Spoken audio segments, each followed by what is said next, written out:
Try to feel my pain. And the world feels to be left out in the rain. Each and every day, someone judging me. Worry about my life and how I'm living these streets. Wake up, 100 different haters. See some papers, elevator. Nobody wanna hear my.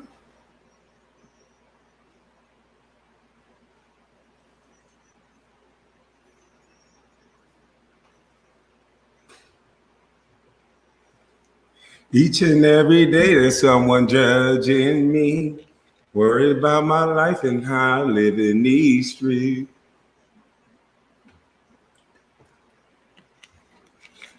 I feel to be left out in the rain. Worried about my life and how I'm living these streets. Nowhere to go. No, I'm only no. Yeah, I feel it.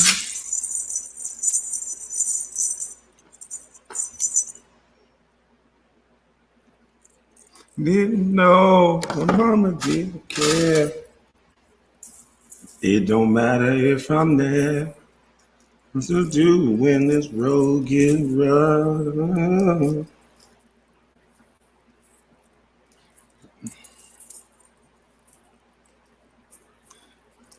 It feels to be left out in the rain. Every day there's someone judging me. Worried about my life and how I live in these streets. I should try to.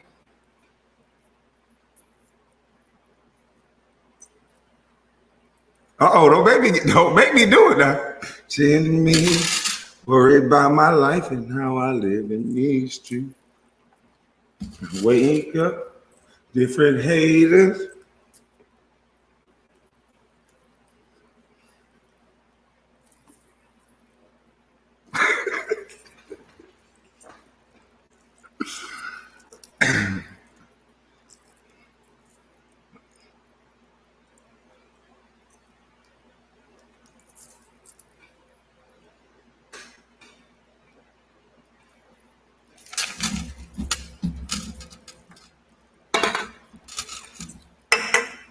I like that song. What's up, y'all?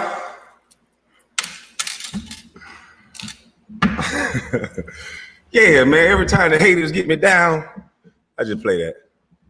Oh, y'all wonder why I'm looking like this, looking like a clown like this? Yeah. Yeah. Pink is for gangster. Hold up.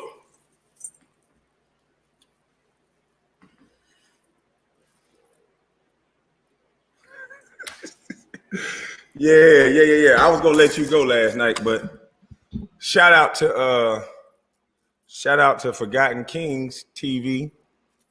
It was bothering me how that I turned the video off. I'm like, man, I feel bad. I said, dang, he really need help. And then something just said, Kwame, hold on, play a little bit more of that video. I played a little bit more of that video. He went right back to the contradicting, condescending bitch that he is. So then I saw another video. Shout out to Zabanga ENT. I didn't even know this brother. He just was playing my videos, just like I said anybody could do. And I just heard the situation because I was wondering where all this shit started with Hassan. Because I did share some of his videos before he started all this rocker nigga snot about crazy shit. But I never had no problem with the guy. That's why I said, how did this start? So when I saw his little video, started checking my Instagram this morning. And before we get into the silly stuff, let me say, where did I write this down at? Jesus Christ.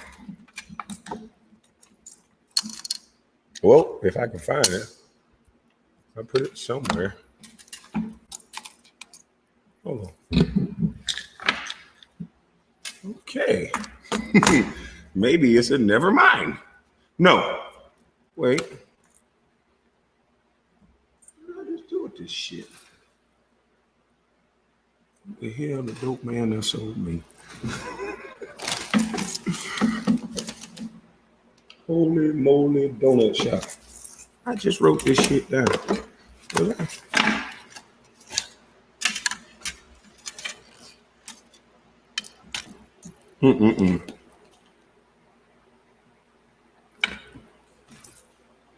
Ain't that about a biscuit eater?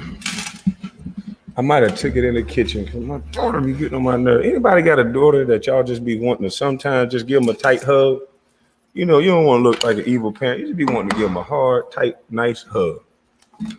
Oh, man. I just wrote all this shit down. Hold on.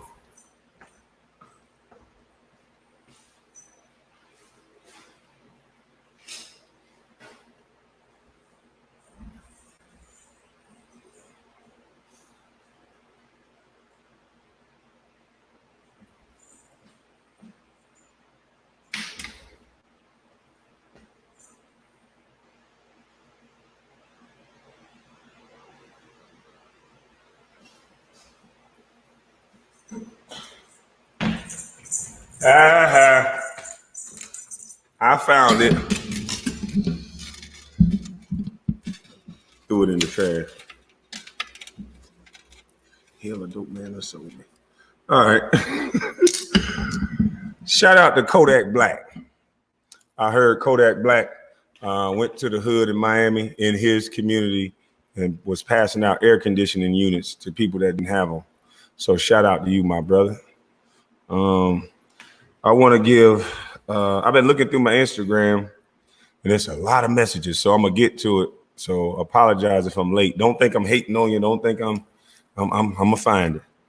I'm only one man. Girl, I'm only one man doing what okay, never mind. Mr. Teat, he has an organization called Every Child Need a Champion.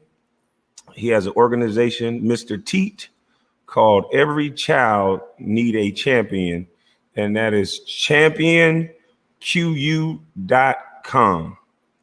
Champion Q, capital Q, capital U.com. And he's from South Jamaica, Queens, New York. Hassan Campbell, why you ain't know about him, bitch? I ain't hearing about him on your show. But anyway, shout out to Mr. T. Sean Campbell, you stupid. Talking about doing 100,000 with me. You got Mr. T right there. You can get 100,000 to Umar since you talking about the goddamn school that Umar doing. Give him the 100,000. You believe in him so much. Always want to tell other men what to do. Also, somebody hit me on Instagram about the black farms in South Carolina. I hit her back on Instagram. I'm going to see if they hit me back because it can be a long day. We can get a few people on here today. And we got Monty. Shout out to Monty. Well, you're a funny motherfucker, but my outfit for the beat your outfit today. We're going to bring him on. So we're going to have a little fun. So that's why I'm dressed like this. But don't ask me why I had this shirt in my closet already. Don't ask me that. I was drunk up on South Beach in Miami, and I got this shirt. They don't got many options in Miami for me. So it said pink is for gangster, and I'm Hassan Campbell, and I think I'm a gangster anyway, so it fit the mood. It fit today. Yeah, it fit. Where's Judge Joe Brown? Yeah, Judge Joe Brown is not feeling well, but we're going to keep him in our prayers. And matter of fact, I need to text him again today to see how he's doing. But yeah. But he will be okay. But yeah, that's why I got this on. But I want to play the video with Brother Z Banger. And so y'all can see how all this stuff started. And then I might get a little bit of the video in while we wait on Monty of what made me say, nah, this nigga here wrong for our community. Because he glorifies killing.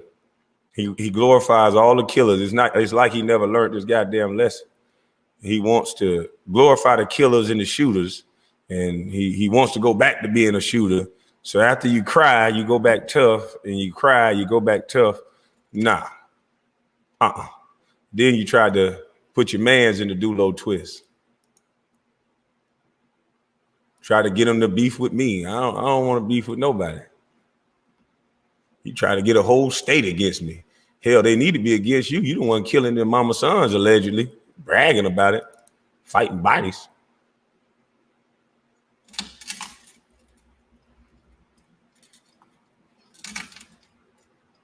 Shout out to Z Banger.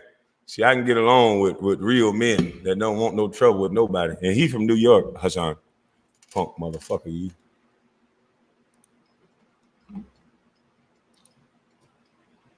It was good, man. Y'all go subscribe. It's been a crazy couple of days, man. It's been a crazy couple of days. I just want to say, like, shit, you know, the situation between Hassan and Kwame really ain't got nothing to do with that. I said I wasn't gonna have anything to do with that. These are two men. They're handling themselves. But then it was kind of surprising, you know. Hassan, he said my name. He never said my name before. You know, that's the thing with me. It kind of shocked them, like, wow. All these dudes, real dudes, he was locked up with. Yo, I was locked up with this dude. Like, you ever heard him say my name? I came out with a whole video, baby. I came out with a whole video. Did he co-sign that video anyway? Nope. Did he say, yeah, what Z Bang said was true? No. He didn't say my name not one time. And then gonna get on Kwame Brown platform and say my name. Then it's the way he said my name. Did y'all peep that? I know I did, because maybe he was talking about me. So I guess I peeped it, but he said, your man, which we told Kwame, your man, Kwame's my man. Kwame don't even know me. Kwame don't even know me. So you said that so he can say, I don't know that guy. That's the way I look at it. Because you said, your man, which is my man, the one I was locked up with, Z Banger. You know, Z Banger. And I'm like, why is this dude so hung up on me saying my name to Kwame? Like, so I started thinking, I'm like, damn. Dude ain't never said Kwame name before. He never said Kwame name before.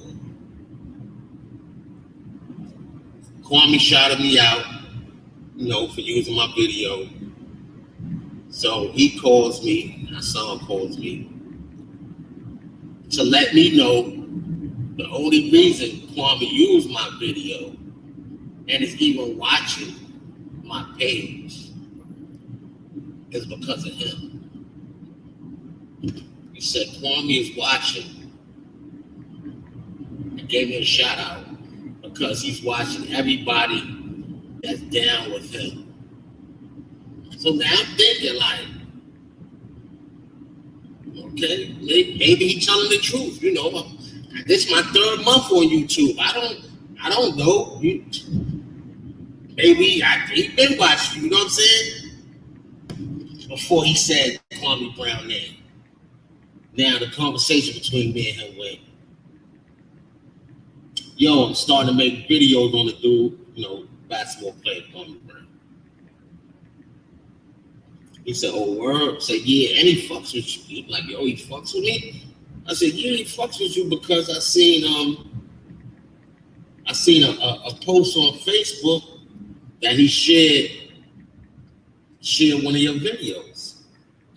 So he like, word, yo, send me the link, yo, send me the link. I sent him the link. So now he know Kwame has no problem with him. You know what I'm saying? Well, if he do, not in the open. And if he did, he wouldn't have shared your video. But anyway, so once I tell him, Kwame cool, shared your video, he all right. That's cool. That's what's up. And then Kwame said my name. And during this time, Kwame said my name, I saw it already to hit me. And he then asked me to make about 3-4 videos about different people.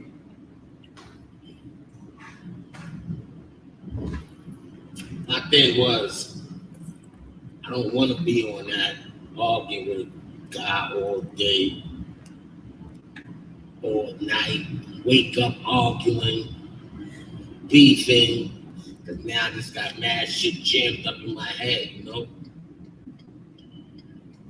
I'm thinking back on all this shit, like, I'm saying, damn, when I first got my 1,000 subscribers and my 4,000 watch time minutes, he couldn't believe it, because I got it within that week. He didn't believe it. He's like, what? I gotta make sure. Can't do it if you're not sure. And I'm like, nah, I'm sure. I got over 1,000, over 4,000 watch minutes. Okay. So from then, because when I told him I had the, 1,000 subscribers, 4,000 watch time minutes, I felt a little heat.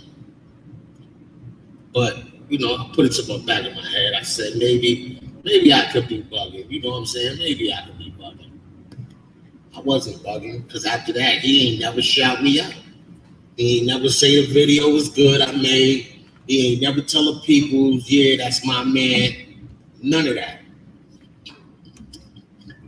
But as soon as he get up in there in front of Kwame Brown, your man, which is my man, Z Banger, fuck out of here, man. Kind of fucks with me, because I came, I figured like, yo, niggas is jumping the dude. Dudes are saying this, making videos about him every day.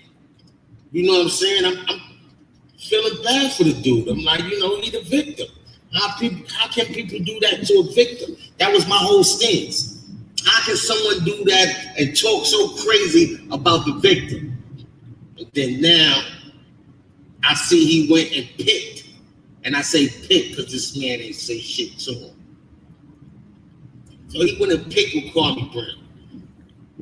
He made what was that, 3 videos? Because I know the first one he made when he was like, don't compare me to no basketball player. I immediately hit him. I immediately called him. Yo, what's up with you? What's up? What's up? Oh, nah, I didn't say his name. That's why I didn't say his name, but I had said it because somebody keep hitting him up or some shit like that, putting it in his mailbox, comparing it to. Why would you give a fuck if I told you he good? Why would you care? Why would you care what the next nigga say? You know what I'm saying? Why would you care?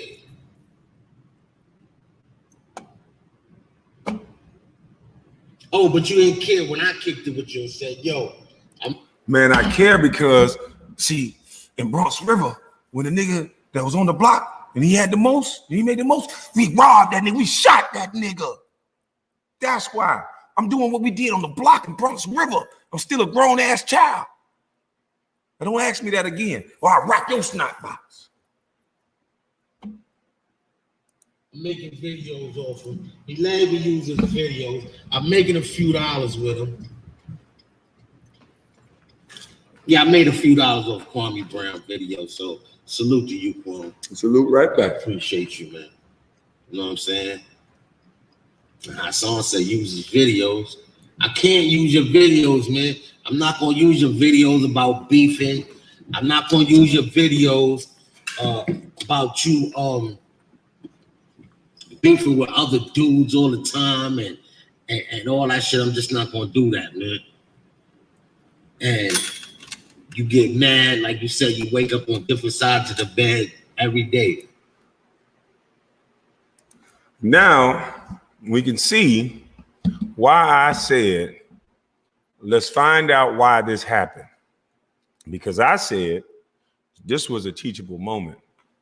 It's guys like Hassan Campbell and the way that he thinks with that crab in the bucket parasite mentality, that is what's killing our black boys. We got black boys dropping in the streets every night. Some of them ain't doing jack shit to nobody. And if Hassan and me were in the same room and he was that aggressive and that disrespectful, how do you think that encounter would have played out? That's why some of you people in the chat, you don't get it. This is for the young guys. I told you, I don't care about adults and their opinions. We don't got long left. We done made our mistakes. Before these kids make the mistakes, they need to see why it's happening. A simple, you going to fuck with somebody that ain't fucking with you is how a lot of bullshit start. There was no need to fuck with me. I don't give a shit about an apology. There's young men out here in these streets that got the same temperament as Hassan Campbell. And once you do something to them, they ain't gonna let you get a pop. You ain't gonna be able to get a pop before your ass get popped. So that you ain't gonna be able to say pop, because they're gonna already pop. So that's why you gotta leave people the fuck alone. So I wasn't gonna allow a man that continue to just go out there and antagonize people. I watched video after video of disrespectful language towards grown-ass men that I know if he was in the same vicinity, he would not talk like that. Telling grown men you'll fly to their city and spit in their face. That will get you killed. All this extra, rock a nigga snot box. They love the way they talk. That's why he got so many subscribers. They love to hear that death on a black man. You mothers better wake up. The ones that y'all talking about, oh, he apologized, learn to move on. No, y'all women can learn to move on, apologize, and talk about each other. But us men don't seem to be able to do that. The moment you fuck with these boys in the street, that's the moment they putting a bullet in your ass. So behaving and acting like Hassan Campbell is not what you want your son to be acting like. To go around and antagonize and fuck with people and make his life seem bigger because he went to fucking jail. It is stupid. It is arrogant. It's egotistical and it's illogical. That type of man can never compete with a white man. White men are leading in the United States. How the fuck can that type of thinking ever catch up to a white man? If all you do is antagonize and argue with black men and then you a rock they snot box when they don't want your weak ass, punk ass apology. I never said the goddamn, fuck you, son. No, I said, okay, I understand the apology, but can you explain how you got here? Once you didn't want to explain, you said, fuck me. Then you said you'll whoop my ass. That is how these kids are dying every night because of stupid son bitches like Hassan. He has somebody he's teaching that to. How in the fuck are we ever going to have a black nation that's going to compete with white men with irrational thinkers like that? Please tell me. When I said this was a teachable moment, I meant it. A lot of you told me, stay away from Tasha K. Don't go to Tasha K. She toxic. Oh, that. Did you see the fucking interview? So we're not going to agree every time because I'm grown. And I'm not going to be right every time because that's life. But just like I didn't judge y'all for being wrong, don't judge me when I'm wrong. We have to point out men like this in our society. Men that's not there to build anything but to call out what somebody else is doing. If you was a man and on your purpose, motherfucker, you wouldn't have time to talk about me. And the first time you wouldn't be donating $100,000 is when another man said it. You've been led your whole life, boy.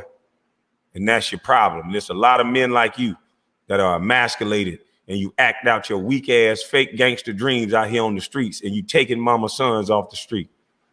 And I don't like you. And I would have beat the, Lord, I'd have beat manhood in you, boy. But anyway.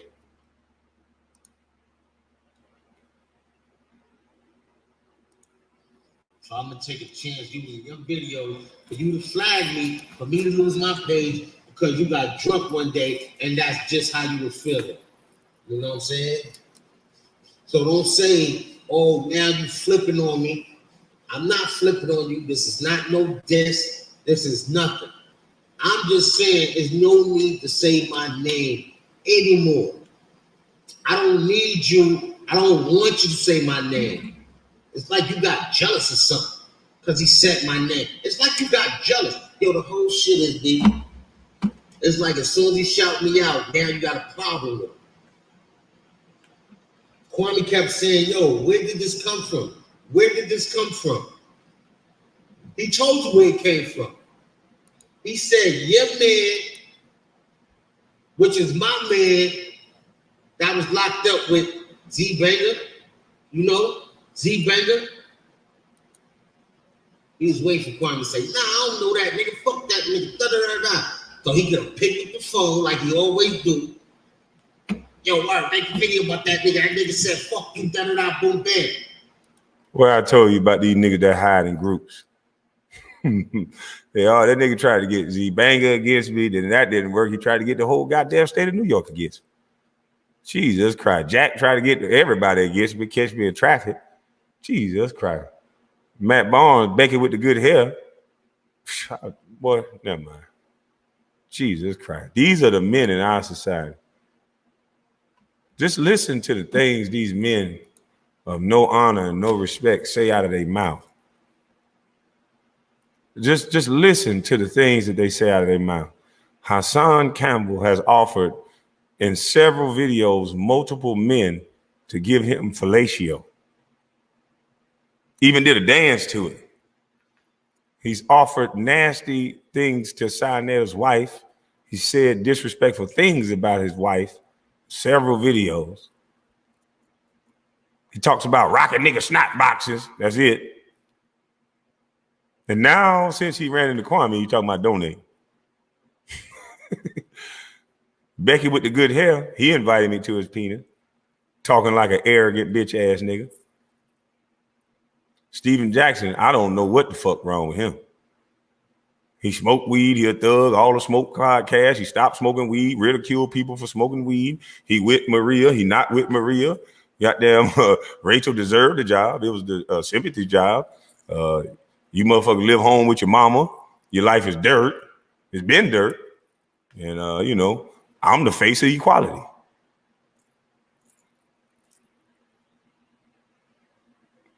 And Charlemagne, the lesser charge, I don't even want to repeat the shit he say.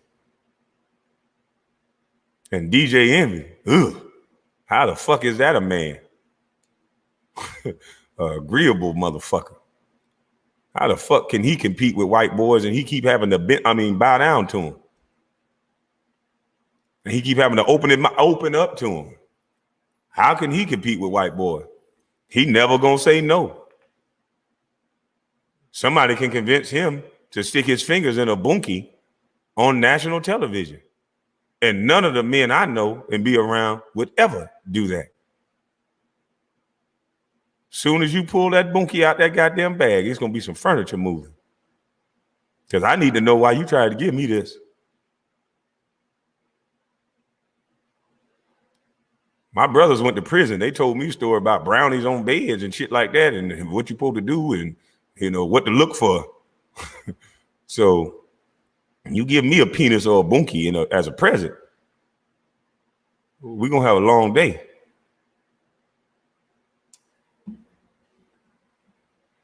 We're going to have a long goddamn morning. But these are the men they put in front of us as men. They don't like no nigga that look like me in front of them. Without this bullshit. But they don't want no man that look like me, that don't want no trouble with nobody, Don't have no problem with nobody. Nigga, we all supposed to eat. It's peaceful that way. Fuck a video. Use the motherfucker. You feed your family. It's peaceful that way. But no, these motherfuckers want to stand on each other's shoulder. Look, nigga, I got a Benz, nigga. Look at this shit. You ain't got nothing, nigga. I got 8 chains, nigga. Fuck you, pussy ass broke motherfucker. Bitch, you broke. Since when black folks start telling other black folk, bitch, you broke. Bitch, you ain't got no money. Really? Yeah, we sure love each other. We love each other now. Soon we get mad. You got a bitch, you broke. This motherfucker got their life designed to tear other black people down. Their life designed to do that. Me, if you come fucking with me, and if he would have not made another video, if he actually would have apologized and not went right to his YouTube and made another video calling me Illuminati Kwame, then I would have never said nothing else. But go make another video after apology. Fuck it, I should never apologize. Illuminati Kwame. Everybody's a part of the boule. Anybody in there, all the rappers, all of this. Bitch, you want to be a rapper so bad. You so jealous. You got the fake rapper starter kit. You got the almost made it rapper starter kit. You doing everything the rappers do. 44 years old, going back to the goddamn hood, trying to play tough. Instead of trying to be a cool ass granddaddy. Instead of carrying your ass motherfucking home. All them goddamn flowers you got, boy, they need water. Take them off the sprinkler and you stay your old ass there with a tin can and water them like the old motherfucker you is now. We don't need you having no gun running around the street making it unsafe. You dumb, boy. Who talks like that? My wife got a fat ass and some fat tits. If I wanted that, like, what kind of man talk like that? Tell you ain't got no Geechee wife. She'd have slapped the fuck out your dumb ass. Embarrassing your own damn wife on TV. Talking about how you used to beat them up. You got serious issues, boy.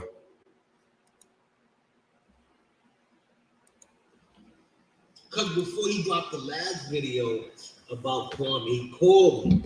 Damn. He told me, yo, stop fucking with him. Take down his videos because you never know when he gonna flip on you. So y'all wanted me to fucking Hassan, you've been watching me, huh, bitch? Making calls. You've been making plans. Yeah, you've been making plans. You ain't know that I was G-E-G. You've been making plans. Hassan. But you didn't know that I was G-E-G. And I snuffed out you in that fat fuck you brought on here. Bullets got him. Yeah, you've been calling people about me. Y'all wanted me to accept. And all you jokers that talking about, just move on, accept his apology. What do you say to the man that know this nigga that was scheming and plotting and lying to fake a beef? This nigga faker than a motherfucker. And Southern people, we don't like fake motherfuckers. No. Stay the fuck from around me, boy. You a nasty son bitch. That's the type of nigga you can't never have around you. That's the type of nigga that some of these rappers got around them. They pocket watchers. As soon as they pocket get a little tight, whatever decisions they make with, like buying Mercedes and buying them copper chains and bullshit, and they money get low, they go to counting their mans right next to them pocket. Bitch ass nigga, you threw some money in the strip club, though. Now the rapper got to talk to his home. Nigga, what the fuck you worried about what I did? Nigga, I'm grown. Nigga, I be out here protecting your motherfucking ass. And the next thing you know, it be the same nigga in the crew. Lead the crew.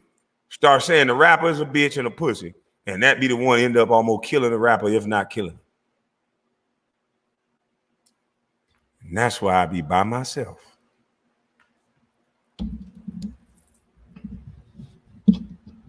That's why I be by my motherfucking self. Because of niggas like Hassan Campbell, the no-skill nigga that'll do and say anything for money, that has a jealousy for people that he feel is above him. The only reason why this man talks so bad about rappers and people in the industry is because he wish his bitch ass was in the industry. Because he a damn sure take that.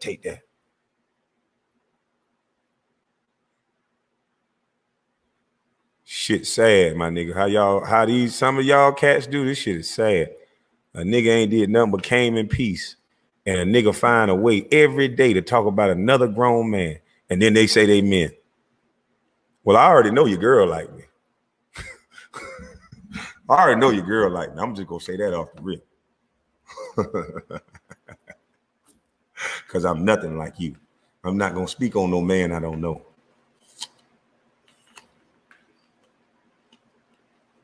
And they like I eat apples. And they like I got a good dentist. I'm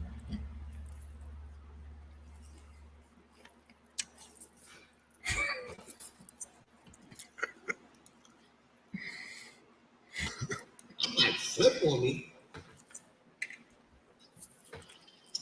I'm like, flip on me for what? He said he used his videos. Kwame said I have a video. Yo, you use my video. Telling the man I'm gonna flip on him. Because Hassan was about to diss him, really, with that third video. And his whole thing, thinking, Kwame gonna flag me. You know what I'm saying? Because Hassan feeling like Kwame know I'm down with him. And it's true, I came on YouTube, I made the first video about Hassan.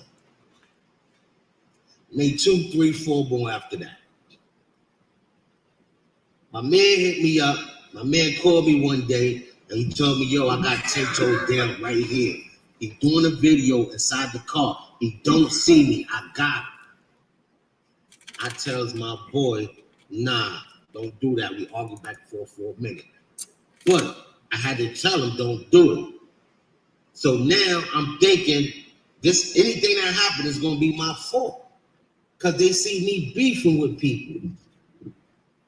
So I said, you know what? I'm not trying to put my peoples out there, my family. Grown man shit.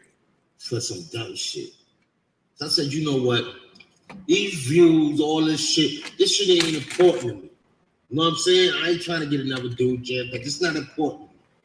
You know what I'm saying? So I said, yo, I'm going to fall back from the beefing. You know what I'm saying? And I'm going to start, He go Hassan. figuring out the YouTube, how to work through it. Came across Kwame. He said people could use his videos. I start messing with his videos. He shout me GX out. I go to Instagram, finds me GX.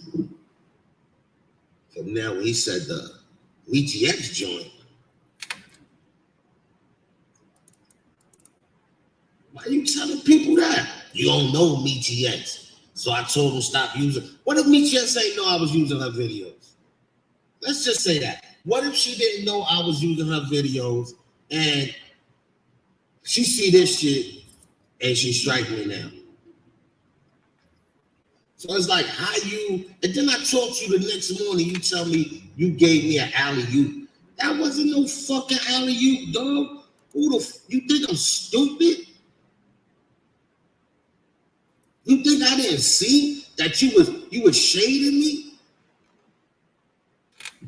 You do me an alley-oop. Oh, fucking alley-oop, man. You don't do that to your niggas, man. I've been fucking loyal, B. Been fucking loyal. And you get up there, say my name. First time you say my name, nigga, you never even verified that we was locked up together. You never verified anything I have said. Like you pawned the nigga. Use me as a motherfucking pawn. And throw this nigga out there. Throw me out there. Under the motherfucking bus. Michi, I was using your videos. My bad.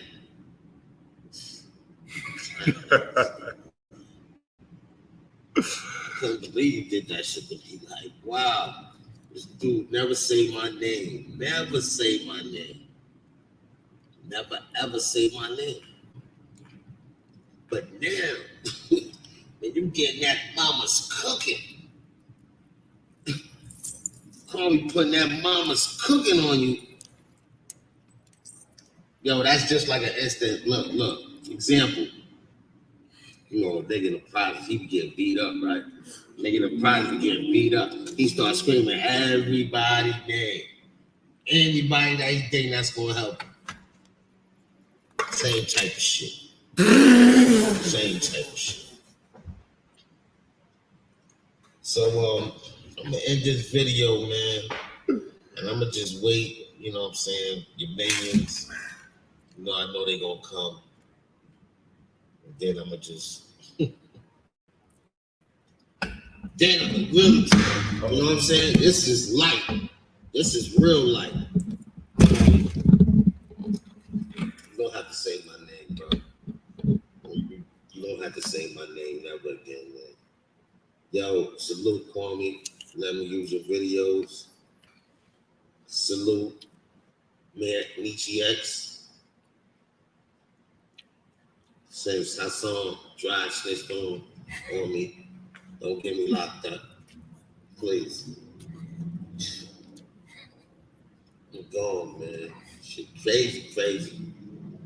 Shit crazy. Fuck you gonna mess with that man for that man ain't do nothing to you. Say nothing about you. Look at you wrong.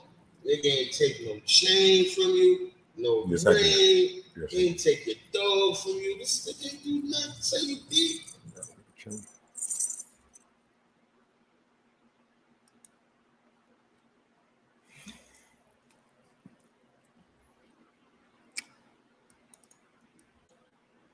Mamas, tell your sons not to be like that, man. If your sons have traits and characteristics and behaviors of that man, you got to make sure you show them this damn video. Or you show them one of Hassan videos and what he brags about and how tormented his life is. See, I would think about going back to my goddamn tractor and chill because shit, I was minding my goddamn business. But see, now this thing done got bigger than me. And I like it. Because we can help these children for real.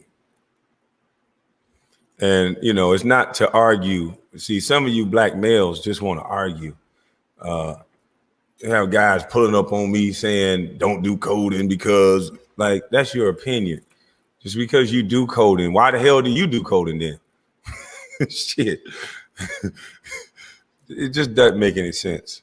We're reading at a 4th grade reading level, and instead of people coming to build, they coming to tell me why not to build. I don't need you type of men's energy. Whatever you thinking, and if whatever your theory is, go do it over your page. Go get it done however you want to get it done.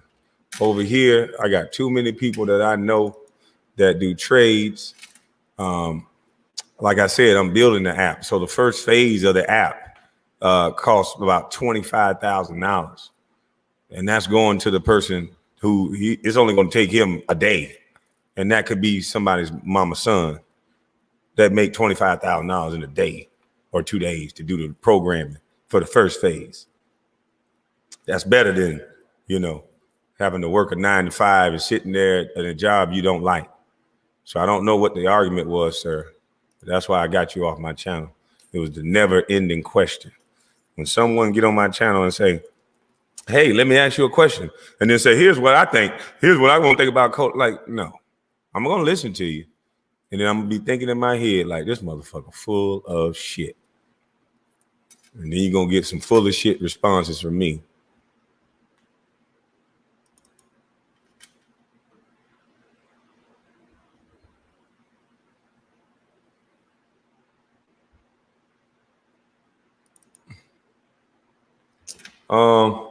But let me see if Monty's ready. Is Monty about to jump on here? See, because I ain't no hater. We got to start bringing people together so people don't try to destroy each other. And then I might have Tony the closer on today. And I've been trying to get Donnell Rawlins so bad. I got his number, but he was busy, so grown man, he busy. I just want to have some fun and ask him why Lesser Charge keep trying him like that. And how in the hell he didn't knock the fucking holy shit out of him. He a better man than me. Love you back. All right, so let me go get the screen. Let me go get, yep, he ready. Let me get the link. I'm only gonna let Monty on first, and if you guys want to come on after that, we might let you on there.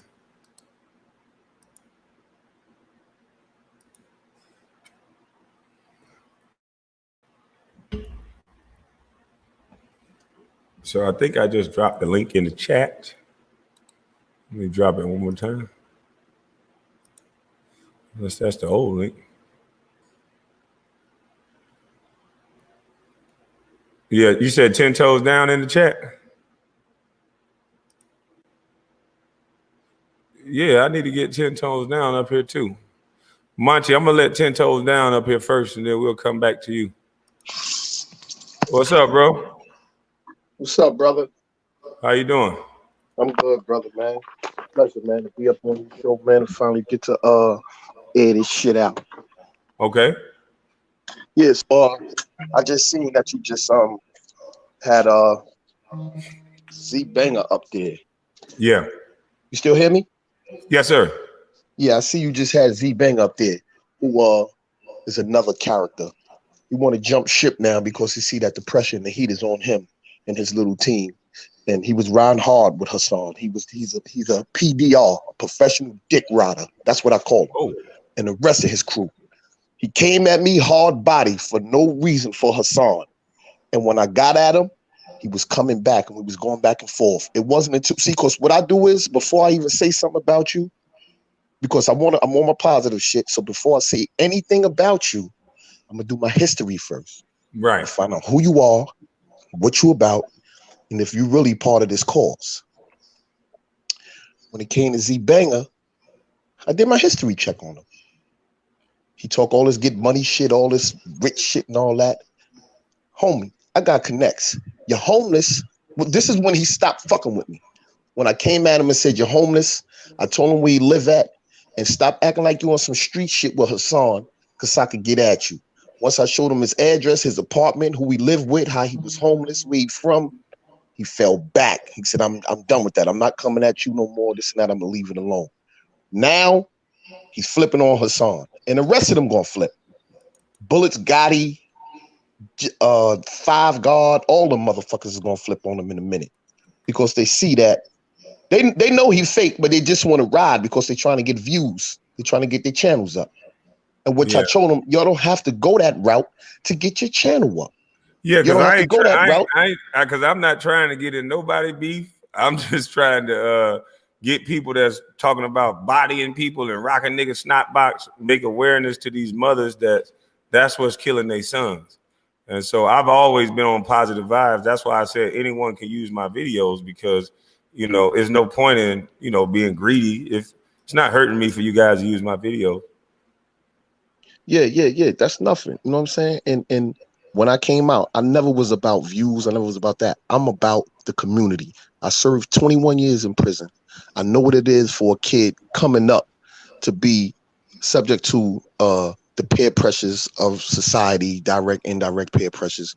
I know what it is to be desensitized. I know what it is to have another white man tell you squat, when you could eat, when you could piss, when you could shit. I spent 21 years of my life doing that shit. So why would I come out here and try to glorify what this stupid ass is glorifying? Now, a little history check with me and Hassan Campbell. His cousin is married to my brother. So when we first met, when I came home, when me and Hassan first met, he wasn't doing YouTube. I didn't know about no Bambaataa situation. So we went to Atlantic City. And he total bum, dirt bomb, dirty, nothing, filthy. We go out there. He's asking my brothers for clothes. He's putting on my brother jewelry, real jewelry, not that fake shit. He's putting my brother jewelry on, his jackets on, taking pictures. Yo, I'm gonna send this. I'm gonna put this on the Instagram. Yo, this and that and that. So I asked my brother. I'm like, yo, who is this? He like, oh no, His name is Hassan. They call him Poppy. This is my wife, cousin, this and that. So they introduce us. I was on the bus riding with him. We went on the party bus. I'm riding with him for a minute. I don't never say nothing to him, ask no questions, nothing. I'm just seeing how he acting. I'm like, bum ass nigga. After that day, every time I seen him, he see me in store, he see me different places. Yo, when can I get with you, man? Yo, when can I be like you, man? Yo, you a fly motherfucker. This, no. I said, no, I got you. I'm gonna put you on, shorty. I'm gonna put you on. Everything I spit is facts. We got together, me, him, and Sonetta. No. I was watching YouTube one day, and I see Sonetta going crazy on somebody. I'm like, who the fuck he talking about? Then Hassan video came up. I'm like, oh shit, I know that dude. So I called Sonetta. I said, Sa, the dude you beefing with, I said, that's my brother. I said, that's his wife cousin. He like, what? You know this nigga? I said, yeah, I know him, this and that. So I said, yo, y'all gotta chill, man. You know what I'm saying? I'm talking some peace shit. So he like, nah, I'm telling you, he's not gonna piece it out. He's not with it. I said, trust me, he will. I'm gonna call him. Sonetta gave me his number. I called Hassan. Yo, Haas. Yo, listen, you beefing with Sonetta. That's my cousin. He like, that's real family, man. Why are you beefing with him? Oh, now this time he explained. I said, that's it. No more. That beef is over. You're going to come together. We're going to unite. We're going to make a bigger platform. We're going to be strong with this shit. We're going to show how black brothers could come together. Enough of this. The next day, we met up in Bronx River with Hassan. Him and Sonetta did a video, which you can see it. We did a video. They pieced it out. You know, a little beef in between, but they pieced it out. Hassan was stressing the fact that, yo, if it wasn't for this brother, me 10 toes down, I wouldn't even be here. He's the one that's making this common ground for us. All right, cool. After that, we did another video. So the whole time while we doing videos, Hassan is like, yo, listen, we need to get you on here. You need to start your own channel. I'm like, I don't care about this YouTube shit. I'm just going to be the middleman. Y'all come together. I just want y'all to come together, bring your subscribers together, and show that it's possible that black men can come together.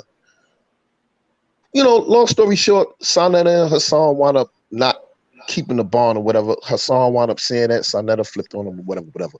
But me and Hassan always kept the bond like, yo, listen. So Hassan used to always be like, yo, come on, man, you got to start your channel. Yo, you got to do a channel. I said, all right, fuck it, I'm going to do it. So every day he's on my back. Yo, this is what you got to do. I said, all right, listen, just show me how to do it. Show me this night. I'm going to come over tomorrow. I'm going to do it. He don't come. I'm going to come over this day. He don't come. Yo, I got to do this. He keep putting me on the back burner. So I started feeling some type of way. Yo, what's up, man? Like, you tell me to do this, man. You playing games, man. You tell me this and that and that, because now he's telling me, like, yo, you can get through the people more through the, you know what I'm saying, through this YouTube shit, through the youth, because I was doing I had a program called SOY, Save Our Youth. So he's like, yo, this and that. So once I seen that he was playing games, I called him. I said, yo, Hassan, why you playing games? Like a brother just trying to help get his word out. You the one that tried to put, he said, fuck it. If you feel that way about it, forget it. I won't do shit. I'm like, God damn, nigga. All that. So one day I said, let me try it on my own. I made a video. All I said was, what is Hassan Campbell doing for his community? And I asked that question because I knew that he wasn't doing shit. I asked that question because the whole time I've been with him, we've been talking about doing something for the community. And I'm like, yo, you still talking. When are you going to start working with me? When you going to do? When you going to come out here? I said, when you going to come out with me and Sonetta? When you going to give out this food? When you going to help with the community? Do something. But all along, I'm not even thinking about, he's scared. He can't come out. If he come out, somebody going to bust him in the back of his head. So that's when the beef started between me and him. And I don't even see it as beef because there's some internet shit. I know you a punk. You ain't going to do nothing. So I kept the fire burning. I wanted to keep him accountable. When he started talking about the dead, George Floyd and everybody, even when he started talking about you, I'm like, yo, homeboy, and everybody out there and his subscribers, nobody's holding this man accountable. He talking about fucking kids. He talking about sucking dick. You just see what he's talking about, me sucking his dick and all this crazy shit and my mama and all this other shit. Me and him just came together. I asked a dude about that. I asked another guy about that, and he was like, one of his supporters, and he was like, oh, well, I would pull him to the side and have a conversation. And I'm like, what? After you say something like that, he was like, I said, well, what if Hassan said that to you? I was talking to the guy. I said, what if Hassan said that, you know, for him to do what he said for you to do, and that he was going to save some for your mother? And I said, what would you do in that scenario? He told me I would pull him to the side and talk to him. I said, well, we different. Yeah, man, this man is crazy. Listen, I got a friend of mine, a good friend, who just served 30 years in prison. who I've supported for years since I've been home, been off parole, doing the right thing. I start a van service. I go to the prisons and I look out for prisoners. This man is who Hassan looked up to his whole life. He said, yo, listen, this is my boy now. He said, yo, Shav, Tento, please, could you put this shit to the side for me, man? Could y'all just come together, man? I want to see. He's doing the same thing I did with him and Sanetta. So I'm like, man, fuck that, man. No, when I see him, I'm busting his ass. He like, come on, bro, boom. So I said, all right, I'm going to do it for you. So we set up a date. We go, we meet up at City Island. We sitting down. We talking. Off the rip, because, you know, like, I'm a man, but still, I'm thinking about shit, and I'm start dealing with ego and shit like that. So once I seen him, I'm like, see, you had a lot to say, man. He like, but yo, we up here to do that. I said, fuck that, man. I will fuck you up right here in this parking lot. I'll fuck you up. You on here fronting on this camera shit. So my man like, yo, chill, man. We here for that. I'm like, all right, my bad. Because like, he said some other foul shit before, dumb shit. You know what I'm saying about, yo, I told people I throw your mother down the steps. I'm like, you never said that, nigga. Why are you lying on the internet? So we sit down, we talk, we piece it out. Everything is good. We go and piece it out again. We meet up again. We sit down and talk. Everything is good between me and him. Now he's calling. I'm telling him, I say, yo, listen, we got to do a sit down and I want to hold you accountable. The same thing you did. I want your apology and I want to hold you accountable for the shit that you ever said to me and that you done. Oh, ain't no problem. I can do that. I don't give a fuck this and that, all this other dumb shit. Then I see him the other day on Doggy Diamonds saying my name about the dirty section of YouTube and these dudes is faking all this other shit. And he said, Shav, he had 10 toes down. I said, what the fuck is this?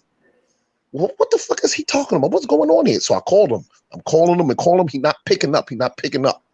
I'm like, oh shit. So then that's why I made a video about him and started going back at him again. But let me just clear this up for everybody, whoever's in the building, so they know. And I was just making a video just now before I even, and I just seen your joint just now. The deadline is approaching for Hassan Campbell to bring Bambaataa up on charges for the so-called molestation, which it wasn't no fucking molestation. It's August 14th. 3 weeks ago, got a lawyer, my family lawyer. I called him and said, listen, I got a case for you. I explained everything, all the questions and answers for Hassan, everything that I know about the case. I called Hassan, yo, I got the lawyer. Yeah, we gonna go, this and that. I said, all right, this is what you're gonna do. I'm gonna call a lawyer back and you're gonna have to finish answering those questions that he need to bring these charges up on Bambaataa. All right. Oh, but no, I'm doing something right now. I said, fuck what you doing. This is more important. No, I got the people here fixing the door. I said, okay, they fixing the door. This is only gonna take 2 minutes. I'm gonna call a lawyer right now. I just call me back. I call him back. He ain't answering. I'm like, this motherfucker. What the fuck? I call him back again. Yo, what's up, man? I got the lawyer here. The lawyer want to talk to you, man. I'm trying to get you. I said, matter of fact, fuck calling him. Let's go down there. Let's go down to the lawyer. Because my whole thing is I never spoke about his molestation. I never went at him in that angle. I said, if this is something that happened to you, it needs to be addressed. Let's go down there and talk with the lawyer. All right. What day we going to go? We're going to go tomorrow. Tomorrow comes, and I don't hear nothing from this motherfucker no more. So that showed me that, you know what? You don't really want to get at Bambaataa. You don't really want to bring up the truth of what happened. Now, my whole thing is this. I know the female who used to be there when this whole shit was going down. I know about the kid who was there when Bambaataa left him and why. So Hassan is extra upset at me because he knows that I know inside shit that really went down, which I never divulged. I didn't put it out there because that's your business and I'm not dealing with your molestation. But being that you want to be so disrespectful and talk about my mama, you bitch, and talk about sucking your dick on some homosexual shit, the gloves is off and I'm putting everything out. I'm playing the tapes of your bitch ass. I'm playing everything of you faggot. I'm showing everything. I'm going to show the world. We can't say that. We can't say that word. Yeah. We can't say that word. Other dude, I can't. I'm putting everything out on you, other dude. I'm showing everything because it's crazy that so many people. My thing is this: people always be in my DM, hit me. Yeah, Hassan is a smart dude. Just know he's smart to dumb people. He's smart to stupid people. That's who he's smart to. You know what I'm saying? But I got all the ins and outs. I got the facts, everything. Yo, I was locked up. That's why he's going in on you. You don't know who I am, where I'm from. I done locked up for murder. He never had a murder. It's a dude from the projects named Nudie who backed him down.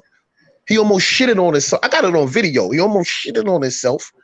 Was about to murder him. He had a gun with no bullets in it. Nudie was the killer. Nudie caught a body, and they blamed Hassan for it. He went to jail for it. Yeah, he did go to jail, but that wasn't his murder. He wasn't part of it. He wasn't part of Nudie. That was his enemy. He just happened to get blamed for it, and you beat it. Yeah, you beat it because you really didn't do it. Then the other murder he went to jail for was Eric's body. You didn't do it. You wasn't part of it. You wasn't there. That was Eric murder. You went to jail, and you told that Eric did it. Okay, so stop talking this killer murder shit. You in the streets and you done lay dudes down. When you know you didn't lay down not one person, you laid down with African Bambaataa. That's what you did. And you caught feelings because you had a serious relationship. So now you get up here and want to paint this picture, and that was my problem with him. When I spoke to him in private, Hassan, you painting a picture of shit that never happened. I said, I guarantee you, if you came with the real shit of just your life and the pain and suffering that you really went through and showed the change and the solution to our problems today as Black people, your platform would be much more better. People will respect you better. It's not how many people that's following you, but you about to check. You about it. Oh, and another thing, he talked this his wife, but that's not his wife. The house that he live in is not his house. That's her house. It's in her name. I told you, I do a check on him. I check you. I do my background check. I know where his wife. I know. I mean, he put his address out where he lived, but I know how much the house costs, how much she pay in mortgage, when she got the house, who left her the house, who live in the house, what she do for a living, how much she make a year, how much you make, who's taking care of everything, why them kids don't even leave the house because she's the one that take care of them, teach them how to speak and shit. I know I'm not gonna do no history check on you before I start talking. Damn. So this brother's sitting up here being disrespectful, not being receptive to what you're saying. And like I said in my video, all he had to do was sit down and shut up, and you wouldn't have had no bullets for him. Just sit back, be receptive, because you know you was wrong. You said you was wrong, so then now it's time to shut up and take responsibility for what you said and what you did. But being that you want to speak out, and then the next day you're gonna lash out at everybody. Kwame Brown bust you in the head. You start shooting at everybody. So there's so Z Banger, crab cake, fronting, lying. Don't let him paint this picture with you, brother. He's full of shit. Bullets Gotti, no Bullets Gotti, full of shit. He's a child molester too. Been to prison. It's proven. It's a fact. He's a child molester. Hassan Campbell's a child molester. He tells you he's a child molester. He tells you anybody that's been molested will molest children. And I say that for myself. I will molest a child. He tells you that in his video. So he's a child molester. This other one, what's his other Five Guard, straight one of them other people. I got video with him with another man kissing. Come on, man. Your whole crew, I call them the Greasy Palms crew, the Lottie Pop crew, because they a bunch of suckers. Like the whole crew, and nobody's seeing this. I'm like, yo, y'all don't see the whole crew? The whole, this is the whole, like I can't even say the word, but it's a cult. It's a cult to me. All right. And now everybody's jumping ship because Kwame Brown is on his neck. Well, I appreciate it, my brother. I'm going to get another call on here. And shout out to you boys. I hope y'all can figure that out because I don't want no part of that. No. You ain't even got to get in the middle of that. You don't need to be no part of that. I got this. I'm going to handle this sucker. Yes, sir. All right. All right, brother. Yes, sir. All right, brother.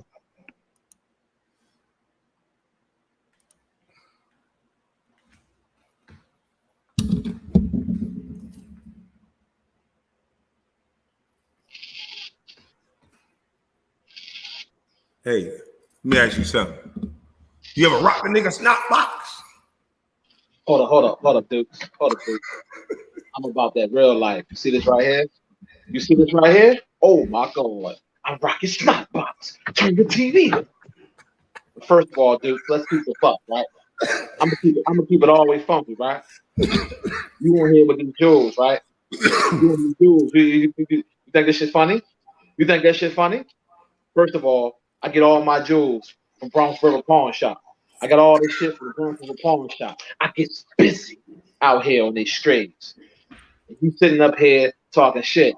And that motherfucker that was on the line, oh my God. He know I want the snap box. Turn the TV on. He know what it is. He know I get busy. He know I get busy. You see this old ass gun? You see this old ass gun? When I go like this and I cock it back, oh my God. They know what it is. Kwame, I'm gonna keep it a buck. I'm gonna keep it always funky, right? I'm gonna keep it real, right? Nigga, I got the loot. I got the money. Yeah, I'm gonna this motherfucker. Where your money at? Where your money at, Dukes? Where your money at, Dukes? I spend them on the chains. But I still rock more snot boxes than you. Nigga, you ain't rocking no fucking snot boxes. You ain't never been to jail. You government. You're part of the Illuminati. Oh, I went to the holding cell. Couldn't nobody drink no water in the holding cell while I was there. Nah, you ain't about that life. I'll break your little tall ass, slam you on your head. Let's keep it a buck. Let's keep it always funky, right? Where I'm from? Oh my God. We just twisted out here in these motherfucking streets. So you think this shit's funny? Hell yeah. You don't think that shit's funny, right? So Dukes want to get on here and talk shit, right? You know what I'm saying? You know I'm gonna see you out in the streets in Bronx River. You better not come outside. Sinetta, you better not come outside. I better not see you out there selling no incense. Where you at? Where the hell you get them eyes from? What? Where you get them eyes from? I can't do it with them goddamn eyes, man. Where the hell did you get them eyes from? From place called Food the Frog. It's a game online called Food the Frog. Man, that is crazy, man. Them eyes is amazing. Yeah, when I seen these joints, I was like, yo, that's Hassan all the way. I gotta get him. Man, you got that dude down pat. What that say on your vest? Well, one say Thigh Life, and the other one say Bam Love Me.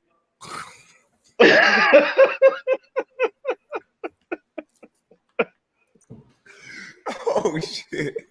Hey, what? I know he mad with you. Oh yeah. Me and him had some interactions. He said he was gonna rock my snot box. He was gonna do this. You know what I mean? I had to pull out the old school gun on him. You know what I'm saying? The old school joint, because he an old school nigga. Still rocking them big ass fucking hats with Bluetooth and the size of beeper. This nigga be rocking the Bluetooth the size of beeper like this. See this old school beeper and shit? That's how that shit look in the air and shit. You know what I mean? Rocking a curly shag. Like, what kind of man do some shit like that, man? Like, for real. That shit's out of pocket, man. Man, you a funny ass dude, man. Hey, shout out to YouTube page, man. Oh yeah, man. Y'all check me out, Monty Woodgrain, man. You know, man. Shout out to Kwame Brown for letting me on.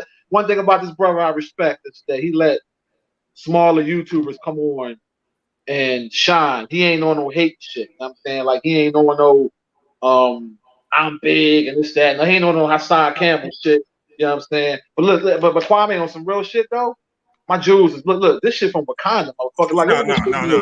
Yeah, come on, man. I just bought this shit. I rocked the snot box for this. I ain't even buy this. This was free. I rocked the snot box for this one right here. Oh my God! You see these jewels? You see? Look at that, boy. Look at that, boy. You ain't ready. Oh yeah, you got me on the ring game. Your ring game code. You got me on that. You ain't ready for that. Now I'm gonna have to rock your snot box. Let me see if somebody got a question, buddy. Hold on.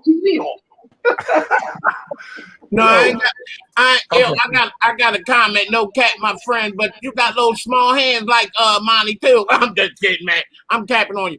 Hey, but listen, I came to talk about the other thing, man, with this boy, man. Hassan Campbell. Go ahead. Okay, listen. First of all, a salute to the chat room. I'm a 61-year-old man. I can consider myself an elder in the Philadelphia community because I did all the things that a young man shouldn't do. But let me congratulate you on showing these people, these teenagers, because I'm sure none of these young kids are watching your broadcast. But the thing that I want people to understand to get out of what you was trying to show them, Kwame, and I knew all along, I'm going to tell you, I knew all along you wasn't going to take his, what's name, because I know you got that third eye. And I knew that third eye was on, knew who he was and what he was before you even came at him, because you had to wonder why this person is talking about you. But the bottom line is, what you wanted, these men who are on here now, who are alpha men, and even the beta guys, you can change as long as you got breath in your body to live another day. You can ask God to help you be a better person. So when I to say that Kwame was trying to show these people who didn't know that you don't do these things to people. You respect them. You give them the same respect that they gave you. That's the moral of this whole story. You don't disrespect the man when he ain't bothering you, because guess what? It ain't no fun when the rabbit got the gun, God damn it. And I'm rocking snap boxes. You know what I'm saying? And you know what?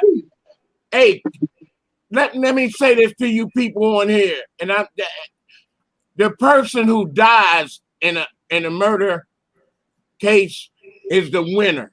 Let me tell you why. You say this motherfucker old dude crazy. The person who dies is the winner. You know why? Because he gets to go to sleep and be with God. And you get to go to jail to be with another man, sleeping in a cell, having another white, probably it's going to be a white man, telling you to go to bed at a certain time. You can't smell these flowers. You can't breathe this good air because you smelling shit. And you live around factory. You're going to, hey, look, they're going to have you out there cleaning pigs. They're going to have you doing, it all depends on what jail you go to. I'm telling you, none of you young men or older men want to go to jail. It's not no place to be. I did 8.5 years for snitching and doing that. I did all the dirt. Trust me. Ain't nobody, like when Kwame came on and he told y'all, he told everybody, ain't nobody on this bitch. Okay? We all got to come together and be as one. We got to look out for these children, first of all, because they are future. He said, now don't come for me because I'm not bothering nobody. This man was not bothering, and listen, he been doing it since Facebook. I've been following Hassan from the beginning. Let me tell you something. Hassan came on this platform looking for sympathy. He achieved it. Then he got these young kids hooked on him. When he start wearing the chains and the jewelry and start talking that tough shit, then he changed his whole persona.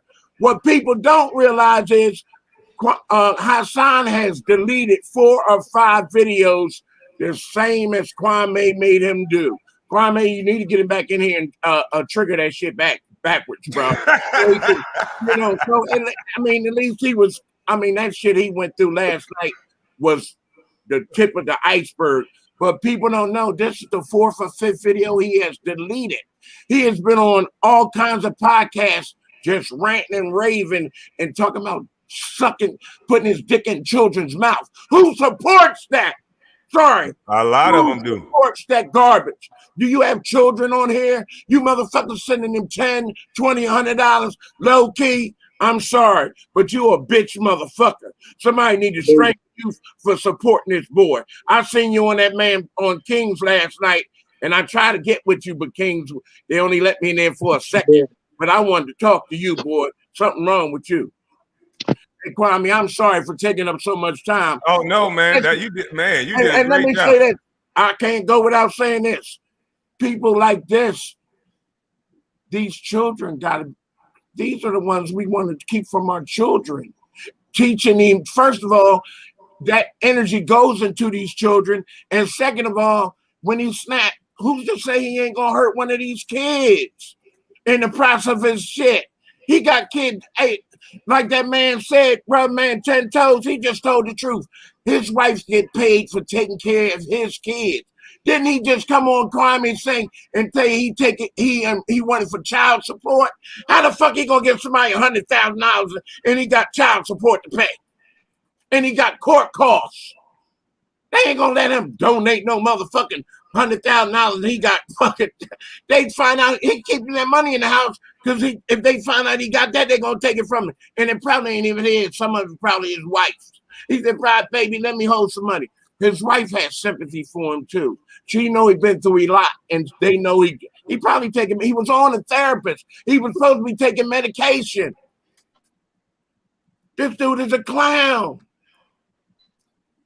So people stop supporting him so he can go get help. He got money somewhere because he gets paid from. So all the shit he makes up is a lie. Like the man said, he never had no murder. He had a murder charge, but he didn't do it, so they let him go. So he makes up these extra stories and puts his own twist on it, and it seems believable because he can pull up some paperwork that say he was arrested for the shit, but they don't tell the inside work. In court system, they got paperwork. You got to read the transcripts. You won't never get his transcripts. Well, I appreciate you, Elder. I appreciate you stopping by and dropping the jewels on the young. When you expose the Get Along gang, there's all types of go along, get along gang, and these are the fake gangster go along, get along gang. They middle school to the ones in the pop in this world in the this entertainment world, but these the street world niggas. Go along, get along gang. Be bitch niggas for this bitch nigga. Don't do it, y'all. All right, I'm sorry.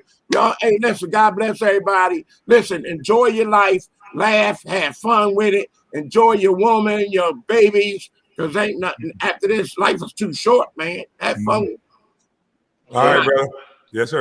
God bless your little neck, man. You took that little shot. Okay, wait one more thing. Hey, I'm a comedian too, but listen.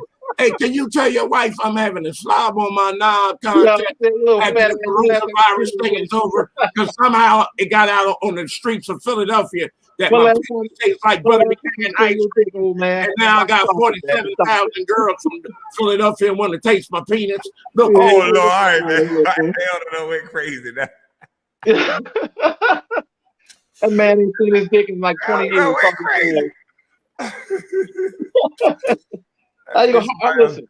How you gonna get on here talking trash to us and then try to talk all that God stuff? Like, no, listen, pray to God to get in that first of all. You know what I'm saying? Lose a little bit of that weight. Like, what you fooling, man? I'm gonna have to rock your snot box. Turn your for real, you about to get me back in character again. Oh no. Nigga trying to be funny. Let me see if we get a young lady in here. Is somebody over here? Hello. Hey, Kwame. Hey, how you doing? I'm good. How are you? I'm doing awesome. Wonderful. I heard you mention that you used to hang out with Antoine Walker in Chicago. Mm-hmm. Yeah, that's where I'm from. Actually, I know him very well. He actually plays professional poker with my brother. So I want to give him a shout out on here. And also, I told you about my radio, my radio talk show out of Vegas that I would love to have you on and interview you. I interviewed, I don't know if you heard of a guy named Tyrone Muhammad out of Chicago. Oh, yeah, I did. I heard about him.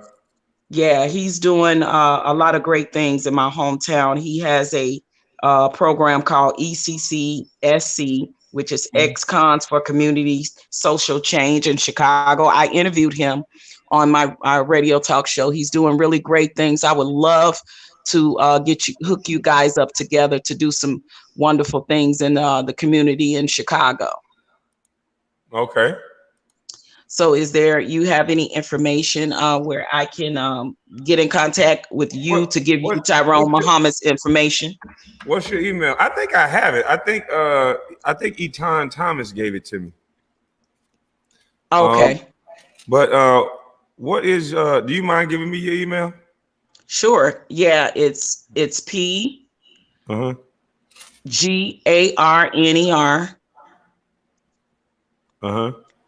0804 at att.net. Okay. If I don't have the number, because I'm almost certain I have it. If I don't have the number, then I'll just email you and I'll get it. Okay, I would love to interview you too, to talk about the things that you're talking about that you're doing in the community, so we can get that going in Chicago. And Tyrone Muhammad is definitely a good brother that can definitely work with us. I will be involved. I will make sure that you guys get all the radio airplay needed to get it out to the masses about what you're doing for the community and for our young sisters and brothers. I'm born and raised in Chicago, so I definitely want to give back and reach out. I would love to work with you. I have already interviewed Tyrone, working with Tyrone on his prison reform and the things that he's doing in Chicago. Okay. I'll definitely be emailing you, and I'll email you either way it goes, since you want me to come on your show. So I'll email you about that, because I think I have that brother's number. Okay, and you can't forget my name, because my name is Patrice, like Patrice O'Neal. Ain't that better? I got you. All right, King, I appreciate you. Thank you. All right, take care. As well. All right, bye. All right. I want to hate on you just because you got them eyes up there looking at me. I'm the real Hassan Campbell. The real Hassan Campbell, boy. The Brian Pumper jewelry. You know what I mean? The Brian Pumper jewelry, but you know some real stuff though. Like, damn. What's up, bro? Go ahead. Let me finish. Let me let you finish what you're saying. Yeah, I was gonna say on some real shit. Like most people that was in the lines, like, ain't gonna do what you do. You know what I mean? Like, you know, that's commendable, because a lot of people, even certain YouTubers that get big, they act like they forgot where they came from. They act like they forgot how they got there. You know what I'm saying? It's a grind. Just like when Hassan said, when he said fuck the people, I'm like, the people is the one got you up there, got you to 300,000+ subs. So you know him doing that, to me is crazy, man. It's real wild. But you know, you doing what you're doing, you keeping the blessings going, and that's what it's all about at the end of the day. Okay, brother, I appreciate it. I gotta get I'm Smoke Hip Hop in here in a minute. I'll get him in after this. I gotta kick some people out the studio first. I'll get you in a second, bro. What's up, brother? How you doing? Not much, man. Good morning, everybody. Just had a couple things I wanted. Yeah, you know, I actually was on the roof yesterday while I was working. Yeah, I like you were speaking about with the trades. I definitely suggest someone or anyone who's listening to get into the trades. I got a homie. He actually just received his certification in electricity and HVAC, and so he was telling me like, yeah, I'm about to get a settlement.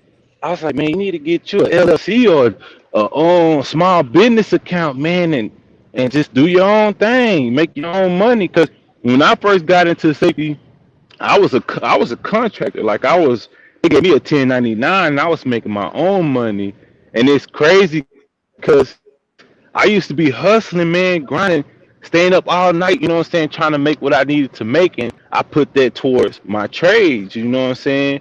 And it was unfortunate I had to do that, but I had to do what I had to do. Now I'm in a place where I never would have guessed I would have been, you know what I'm saying, like 2 years ago. But I just wanted to bring up a couple things, man, not to hold up everybody's time. I appreciate you allowing people to come on your platform and speak out and get their takes on things. I just want to give a shout out to a friend of mine back in Beaumont, Texas. His name is Terrence Weasel Smith. Um, he actually does a school drive every year. He's been doing it for almost 5 years, and the man take his own money, and with the little support he has, he give back to kids in elementary, and that's where it begins. The kids in elementary, the generations, below us. And I just want to give him a shout out. So if you guys can add him on Facebook and hit him up, just donate something. I try to give something every week to help out because that's how I came up. They had the free lunch line. You know what I'm saying? Like I've been through it, but also, man, yeah, you need to get Donnell Rollins on the show. Definitely. I'm trying, man. I'm trying right now. Man, you gotta get Cuz on there, man, because the way you brought that conversation up back on the Breakfast Club, yeah. I had forgot that shit had even happened. And I went back and watched. I'm like, damn, this dude take his notes, he do his studying. So yeah, man, get that man on. Let him speak his. Hopefully he gets on and then speak what he can. I'm sure he probably can't say what he want to. Yeah. Um, you know, yeah, and another thing I wanted to bring up was Deuces and Miro. I think that's the names. The two comedian guys from Vice.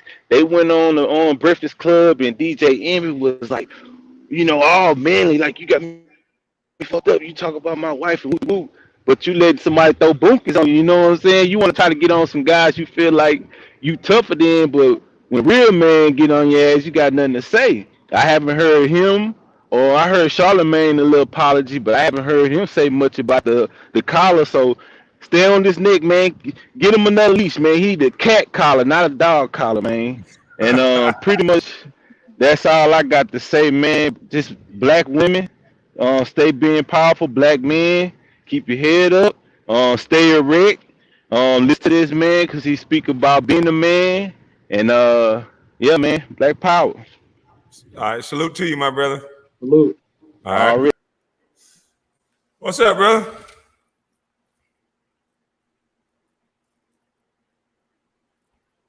Shalom, peace to everybody. How y'all doing? Good. How are you? Oh, brother. Yeah, man. I'm just enjoying this conversation, man, and I love this trade talk you've been bringing up so much, man. That's like I said, I'm down here in Mobile, Alabama, and that's like a staple in this state. You know what I'm saying? Mm-hmm. You can even get tuition reimbursement if you take a trade in Alabama. You know what I'm saying? So it's free to get a trade in this state. You ain't got to be a resident to go to school in this state. You understand what I'm saying? Mm-hmm. So that's something to let people know that they got avenues to get these trades if they want them. And I just want to come over here and just pretty much encourage all the brothers to stay up, stay encouraged, stay motivated, you know what I'm saying, stay positive, you know what I'm saying, stay lifting each other up and just stay keeping each other, man. Be each other's keeper, you understand? Yeah. And yeah, I want So to you showcase. saying, hold on, so wait. So you saying we can't rock no more snot boxes? Well, actually, man, hey, everybody need a snot box rock every now and then. You understand what I'm saying? So, and this social distancing, I actually make snot box rockers. You feel me? Keep your hand clean because you don't want to get that COVID on you. You feel me? Yeah. And just keep it positive though. As long as you give them a good message with that snot box, you know what I'm saying? Hey, sometimes that's what it takes for them to listen. You understand? Yes, sir. All right, brother. All right, man. Appreciate it. Yeah. Hey, Kwame, real I don't quick. think he know what Hassan meant by rocking snot boxes. Yeah, I don't think he know. We ain't rocking those snot boxes like that. You know what was crazy though? Shout out to Star, man. I ain't like how Hassan was pretty much turned on Star when Star was the first person to bring Hassan out. Yeah. First person. Yeah. You Star know, been nothing but cool with me. He been calling me, helping me with my YouTube. He ain't been nothing but cool to me. He show love. Me and him talk on the phone here and there. We text and he always show love, shout me out on the show. So shout out to Star. Shout out to Star. He ain't been nothing but cool with me. He the one that set up the Tasha K interview. So that's love. Yeah. I mean, he putting it down. Yeah. You know what I'm saying? For real, man. We got my homegirl in here. Hold up. Hey, where you been at? Can you hear us? Where you been hiding at? Hi. I said, where you been hiding? How you doing? I'm you well, like my new fit? I tell you what, you got to judge. Who's the best Hassan Campbell? Put your glasses back on.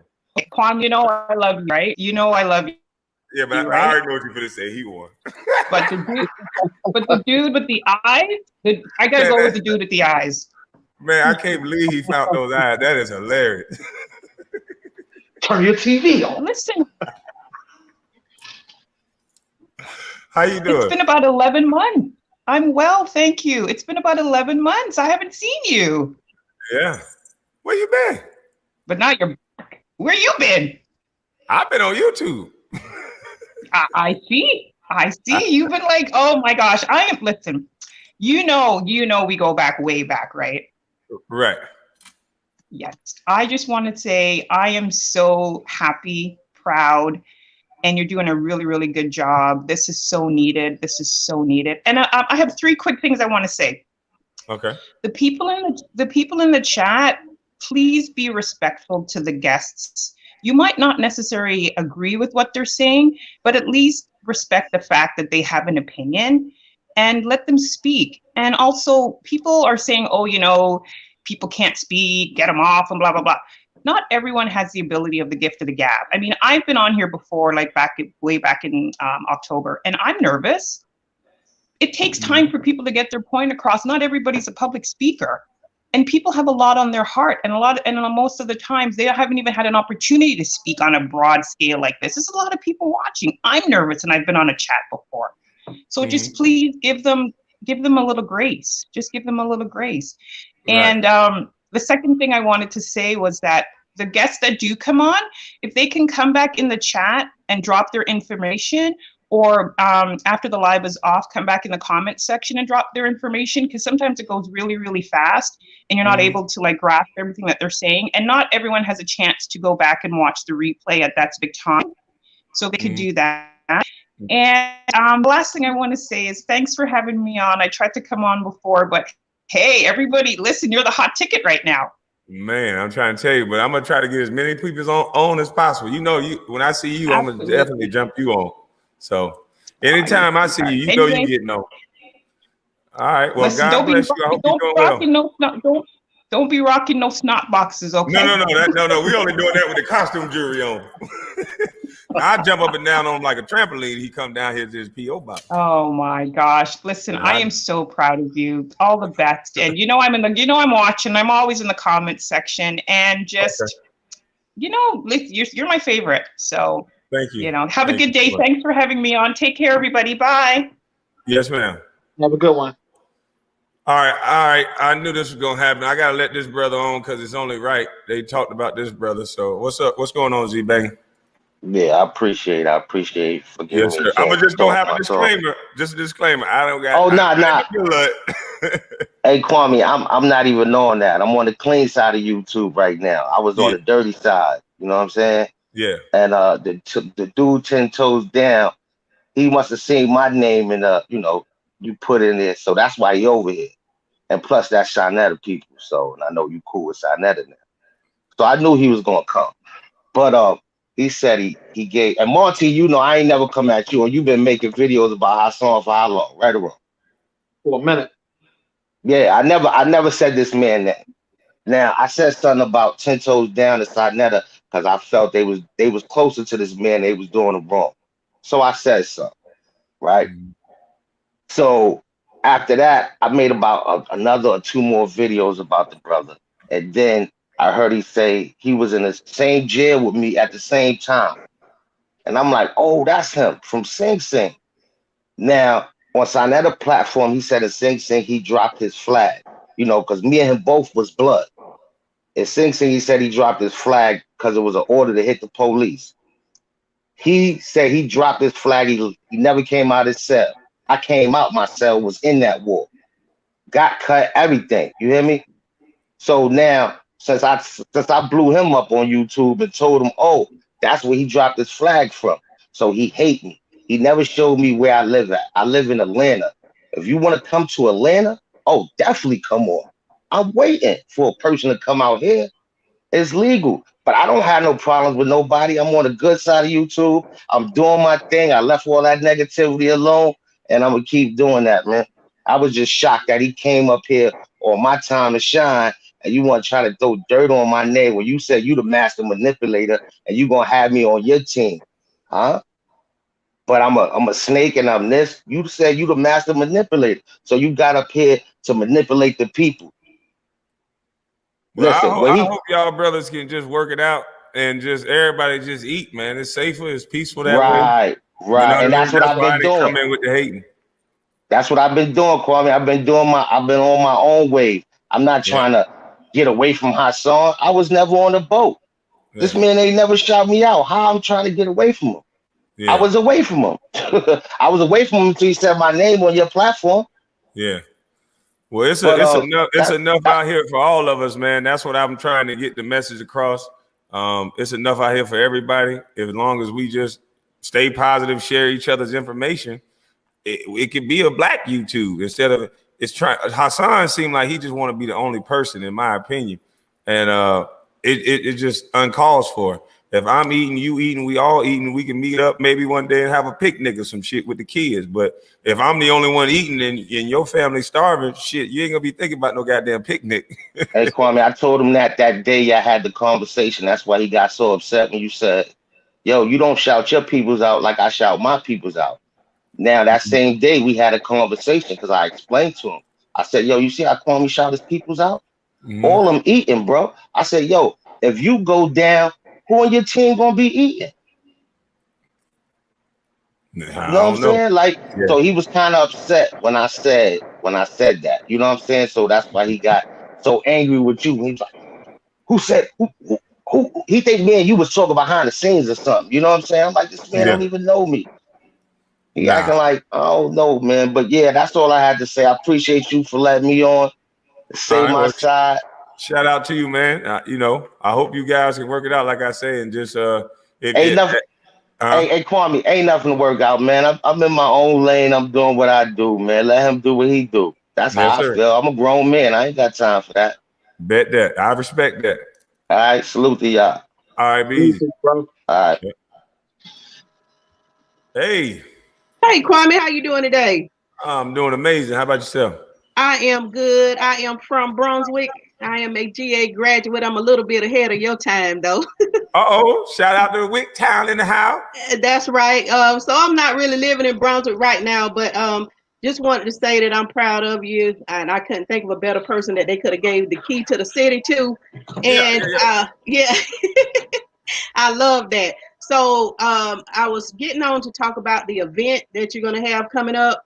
I was wanting to come back to town and do some CPR training during that event because studies are showing that African American kids from the most underdeveloped and disadvantaged parts of town are the least likely to receive bystander CPR. So I was wanting to kind of come in and just kind of work with some of the youth and the adults as well. And just want to say too that I commend you for talking about the coding and the trades, because I'm telling you, when this pandemic hit, I was able to stop teaching, homeschool our daughter, my husband and I, that is, and whipped out my sewing machine. I had to, put it to work making masks. So I was able to make money from that. I started back with my hair care line. I was able to make money from that. I make soap and just do a whole bunch. I'm a gardener, as you can see from my YouTube channel. So they'll have to go. That's your YouTube channel? That's my YouTube channel right there. They'll have to go over and check me out. So I garden. I grow our own grocery. And that's what I'm talking about. Yeah, not only do I grow it, I can. So I got YouTube videos showing you how to actually put your food away. I need to learn how to do that. Oh yeah, go check out some of my videos. You know, people really need to take it back a little bit because what we have going on right now, we're going to need those skills. And go ahead and put some things away for emergency. Don't wait till you get that big knock at the door telling you got to evacuate for whatever reason and you're not ready. You know, so I make sure that we keep our emergency supplies on hand. And that way, if we get that big knock, we got 3 5-gallon buckets loaded for each family member to just pick it up and go. You know what I'm saying? You ain't in there trying to figure it out. You know, so I'm with you. I support you. I've been telling people about you. I'm gonna have to be honest. I'm not a big gamer. So even when the only thing I really could remember is when you were drafted and, you know, this guy from our hometown, and, you know, people have the story so screwed up. I thought you were from Brunswick High. I didn't even realize, you know, you was from GA. And I'm like, I'm just really figuring all of this stuff out. And I'm so proud and just want you to keep doing what you're doing. Thank you so much for having me on, taking time to speak with me. Let me reach out. Do you know what you still remember where Howard Coffin Park is? Oh yeah, most definitely. Yeah, okay, so that's what we're shooting to have it at, Howard Coffin Park.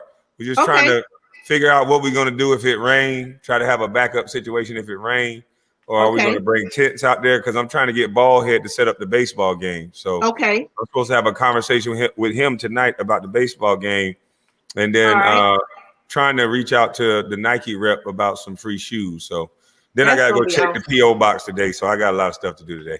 That's gonna be awesome. I know you be busy. I know you be tied up. If you ever need any help, just reach out to me. Okay. I think I sent you an IG. I also sent something to your email, letting you know what I could offer. Look, I got skills. Okay. I'm gonna definitely hit you up on that green card, green light. Oh, I forgot the lights.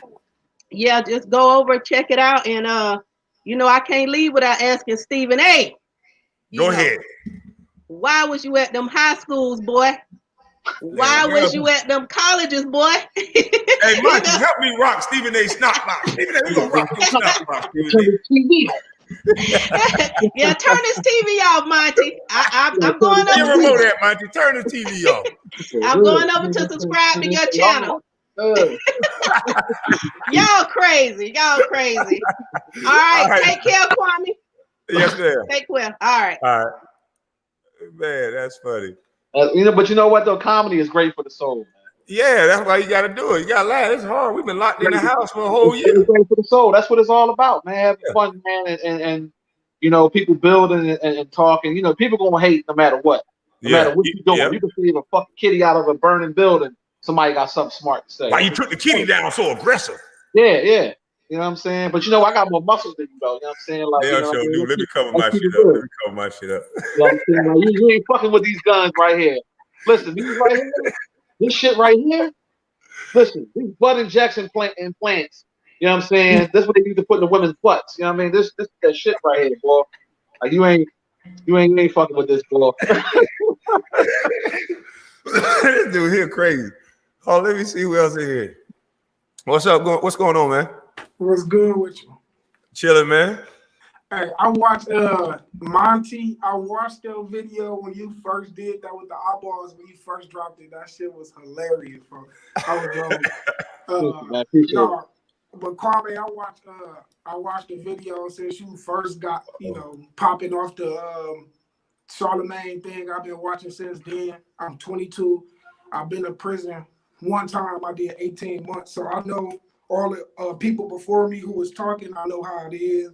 You don't want to do that. You don't want to rob people. You don't want to take nothing from nobody. You want to work for it. You want to get everything, earn it on your own. I just started reposting your videos, which is my channel, the name right there, Fatty Tay. I just started reposting you. I'm learning from you. I don't really got my pops around. Don't really know him. My mom passed away about 45 years ago. So I'm really trying to learn how to, thank you. I'm really trying to learn how to be a man from the videos and what not to do. Like that Hassan shit, when he came on here, I was watching a lot. And he said out his own mouth, he want to fight. For no reason, he said he want to fight. And I'm like, well, damn, like this, he 44. I'm 20 years younger than him. And he got a mindset of somebody who's 14. I'm 22. And I know not to do no shit like that. So I'm learning how to be a man from you. And that's why I did it. Not to cut you off. That's the reason why I did it. I did it for you young cats that understand that if you behave like him, where you go. So that was the whole teachable moment. I know a lot of people don't understand, but it's another brother that you should follow on YouTube, and y'all go follow him on YouTube as well. But go follow Pastor Dow. He's a good. I talked to a guy named James as well on Ticket TV and Pro Basketball Updates. I talked to him on his platform, and what they're doing with those young boys, they're teaching them how to frame, they're teaching them how to farm. If you can get with them, maybe they'll let you come down for a week or two and they can show you some skills because they let them come out there and work for free and all that good stuff. Okay. Yeah. I mean, I love to do that, bro. I don't want to take up no more time than a lot of people. Salute to you, young man. Thank you so much, bro. For real. Yes, sir, brother. All right. Salute. Yeah, man. That's what it's about. Getting these young guys up here. Yeah, man. I don't want to take too much of your time, man. We can let some more people get up on here. All right, salute to you, my brother. I definitely appreciate you having me come through. Yes, sir. Y'all go subscribe. All right, brother. Monty Woodgrain, man. Yep. Shout out to Kwame. Peace. All right. I got to turn your TV on while he gone. Rock your snot box, Monty.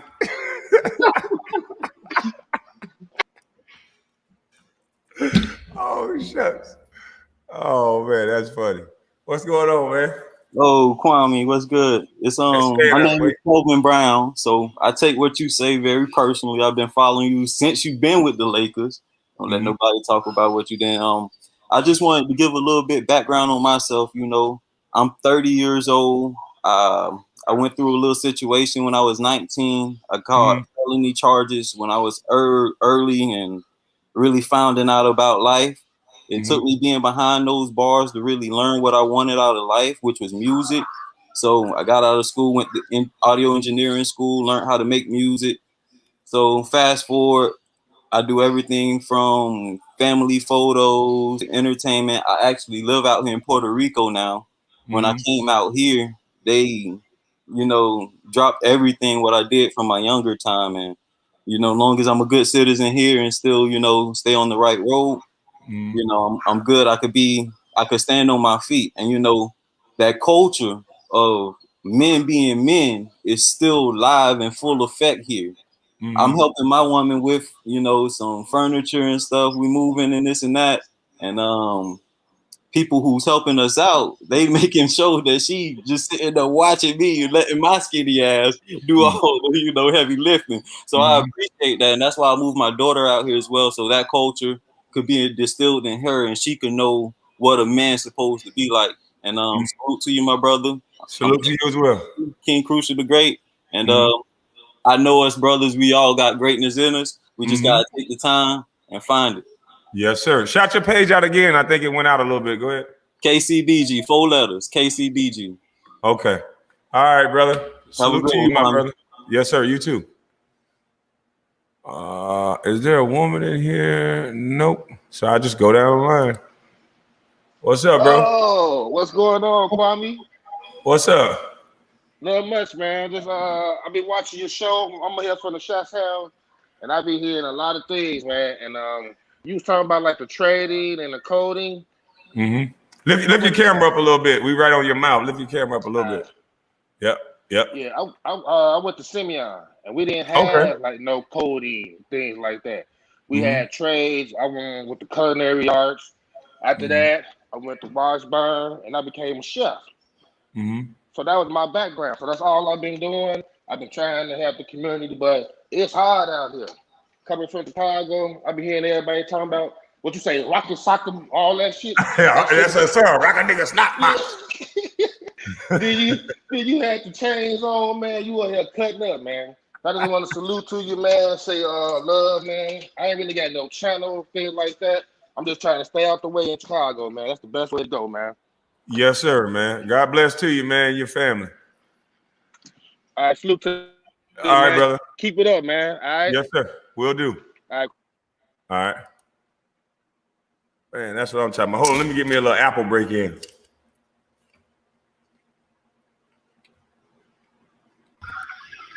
What's going on, brother? What's up, man?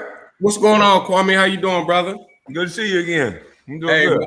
My man. First off, real quick, man, shout out. It's a great thing what you doing. My homegirl, Miss 504, you bigged her up real nice, man. She had 800 subscribers. She bought at 4,000 now. Now she can monetize her page.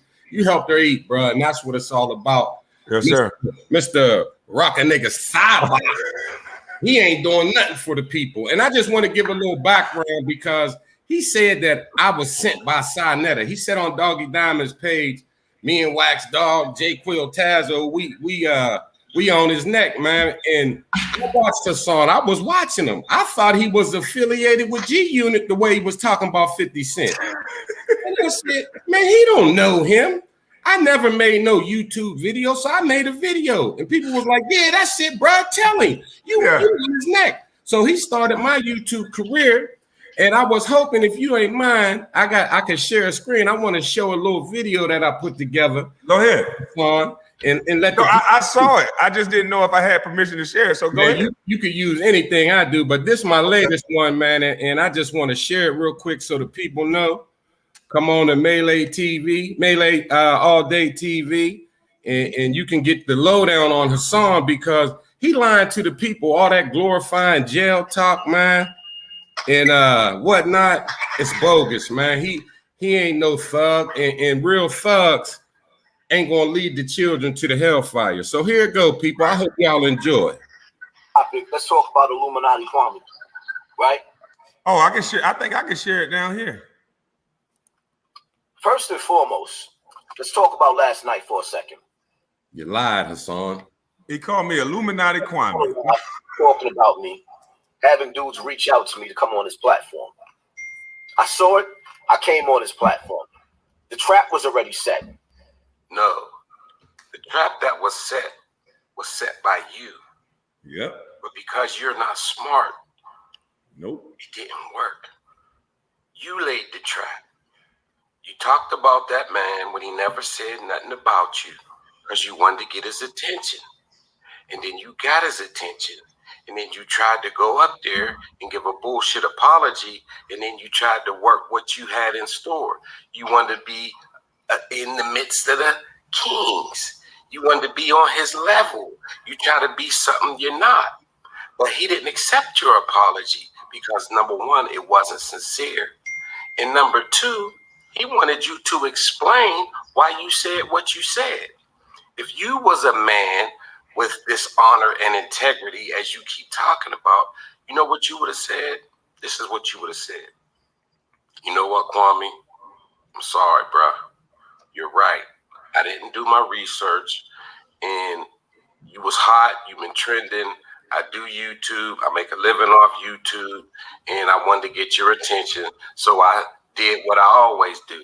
I said salacious, scandalous things about you that I knew wasn't true. I didn't know if they was true or not, but I just said whatever to make a hot take. And then when you reached out to me, I was going to come up here and apologize and then talk about building and do what I always do. But it didn't work. So now you want to sit up here and try to explain and lie your way out of the bullshit that you do.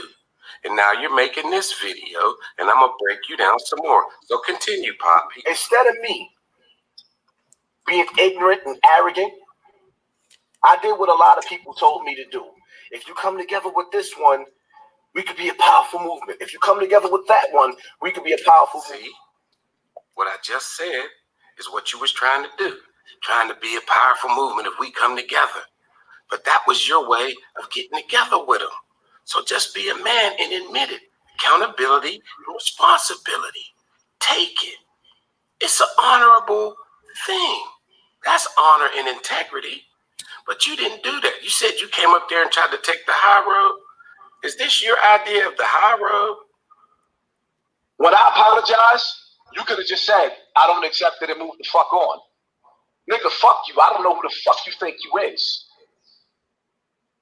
You don't have to accept my apologies. Nigga, fuck you. Plain and simple. Fuck you. I'm not kissing your ass. Who the fuck you think you is? So what did I do? I took the high road and apologized. Right? I apologized to him for coming at him. No, you didn't. And not doing my homework on him. See, the problem is I apologized way too soon. I shouldn't apologize, and I shouldn't have went on his platform. I shouldn't have tried to take the higher road with the Illuminati Kwame. Because when you fight somebody, you know who they are. First and foremost, for one, there was no reason for no beef no more when I apologized to the man. If a man you keep repeating the movie on his knees, he's a sucker, and asks a woman to marry him, just because he got down on his knees and asked her doesn't mean she has to say yes. He does not have to accept your apology. But like I said, you had a plan. You came up there and thought you was just going to say sorry and then not talk about it. But he clearly told you he wanted to, before he accepted your apology, he wanted to know why you said what you said. But you didn't want to talk about that because the truth and the real reason why you said what you said would expose you as a YouTube whore. And you didn't want to do that. So you got belligerent. You unprofessional. You don't have no morals and integrity. You came on the man's platform, drinking alcohol, you got drunk, and you acted an ass. You're ruining your brand, Hassan. Mm-hmm. But don't take it from me. Let's see what Kwame had to say about your apology. You did this, in my opinion. The reason why, I'm going to tell you as a man, I do not accept your apology because I'm a man. And as a man, I don't feel, I don't think. Before I talk, I know. I'm not going to talk about Ticket TV I'm not going to talk about Hassan Campbell. You can't find one motherfucking video of me talking about anybody that did not talk about me first. That's a man. You talking about a man you know absolutely nothing about. And in 2 videos I can show you, you're speaking matter of fact about a man you don't know. So no, I can't accept an apology when your bullshit talking points came out of thin motherfucking air, and then all of a sudden, because you say sorry, I'm supposed to say, oh, all right, okay, so check it, right? Tell me why you talked about me in the first. So check it. From there on, grown men with integrity, you go your way, I go my way. Mr. Butt Cheek Arms. You're taking a high road and saying, you know what?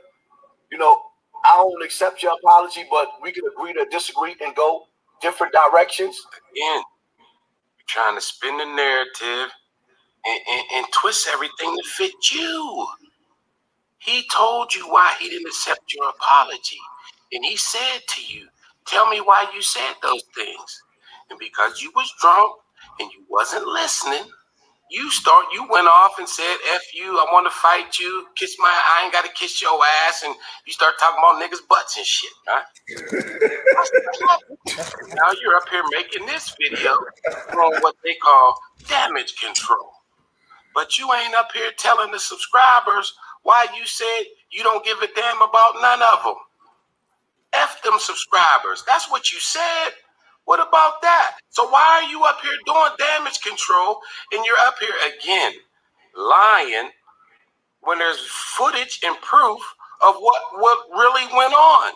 But you up here trying to lie and insulting people's intelligence like they don't believe your lying eyes. Listen to me, because what you saw ain't what happened. So you're a liar and a buffoon and an idiot, man. Anybody still rocking with you after this? It's just because they like you. Yeah. But now that you've been exposed and put out who they like, chance to clean up, stop doing what you do, coming at celebrities, saying they in the boule and all this and all that, making up this ghetto fabulous conspiracy theory bullshit. Like, think about it. All these black people out here that's poor, and the ones that work hard and grind and make something out theirself, they didn't work hard and grind and make something out theirself. Some rich white man somewhere said, you know what, I'm gonna make this nigga a millionaire just so he can do what I say. That shit don't even make no sense, man. It don't even make no sense. Because you're not a hard worker and you don't have no goals and no dreams, and all you looked up to was hood monsters. You looked up to Big Meech instead of Michael Jordan. That's the only thing you think that any black person can achieve. Any other person that achieves something, they didn't get it because of their hard work and dedication, determination, and willpower. They got it because they took an oath. Yeah. You're a fucking idiot, man. You're an idiot. And anybody listening to you and believing that bullshit you say is an even bigger idiot. What he pulled was a Tommy Sotomayor chess move. All right, so now I'm going to invite other men on this platform so we can jump you. He pulled the Tommy Sotomayor. He pulled the. You don't remember I played the words he said on my chat? Yeah, then I'm gonna mute the mic, so that you can't speak. The reality of it is, it's hard for me to apologize to niggas that I feel like it's soft. If you sitting up there talking about, you didn't answer the question. You had to go through. You feel like you soft when you sit up there talking about. Hey, the hardest thing you've been through is niggas. That made me laugh because it was like he thought about it and he was like, yeah, like he got that's what I'm saying. Oh man, like this dude, man. I think you saw my league or like you wait a minute, you calling me soft? He said, hold on, you didn't answer the question. Rewind that back. He talking about, yeah, I think you soft. Yeah. But it's hard for me to apologize to niggas that I feel like it's soft. You feel like I'm soft? Hey, if you sitting up there talking about real quick, you know what that says to me? You only gonna apologize to the nigga that's gonna kick your ass. Cause if you ain't soft, then I ain't gonna apologize. Cause I only apologize to people that I know will thump me. Sucker nigga. Here we go. My bad. You didn't answer the question. You had to go through.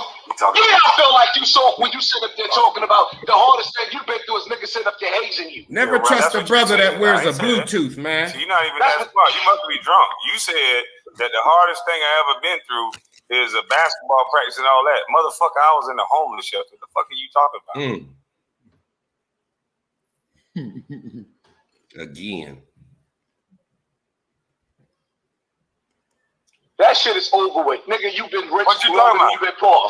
You've been rich longer than you've been poor. That's a dumb argument. It's over with. You with my argument, hold up. With my argument is,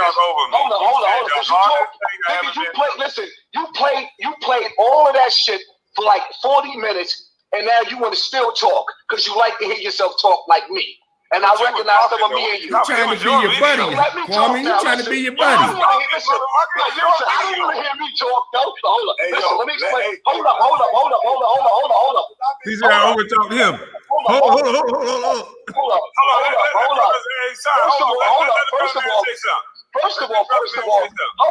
So let him say something. Calm down.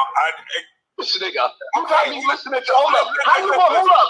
Bro, you drunk. We know you don't know him. That's just a t-shirt. Hold up. Hold up. That's all they do.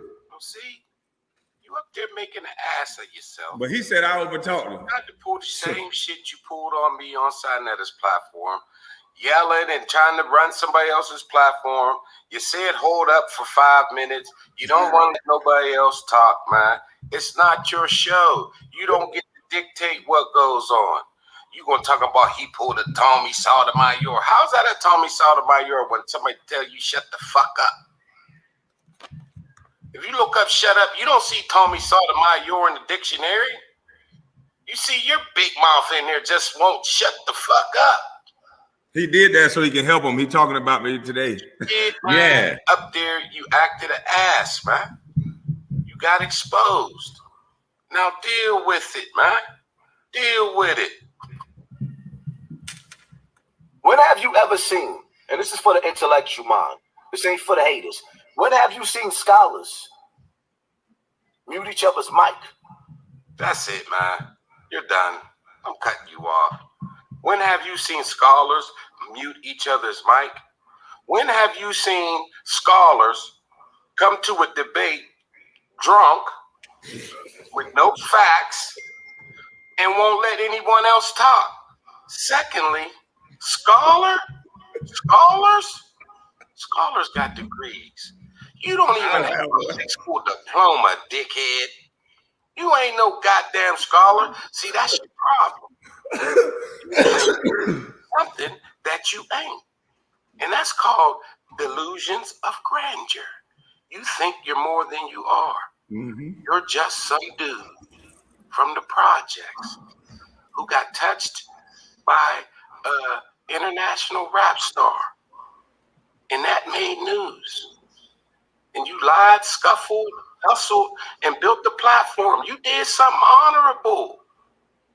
But what you're doing now is making yourself look like an asshole. You lie on people. You say shit that you don't know if it's fact or fiction. Mm-hmm. And you get up there and you kick ghetto rhymes to people. You use rappers' lyrics. You use lines from movies. You're somebody snot box. Somebody died. You refer to it as getting a snot box robbed. When your mom passed away, the doctors turned their TV off. They rocked their snot box. How you feel about that? When your mom had a stroke and was in the hospital on her deathbed, the doctors rocked their snot box. You're an asshole, Hassan. I'm not gonna let you get away with it. It's Melee all day, y'all. Hit the like button. Get this video out. This is a good video. Everybody need to see this. Salute Kwame Brown. Salute to Sinetta, man. You disrespected Sinetta and his wife, man. Mm-hmm. Said that man had AIDS. He gave his wife a venereal disease. He ought to sue your ass, man. He ought to sue your ass for slander, man. You couldn't take the heat in a grown man's kitchen.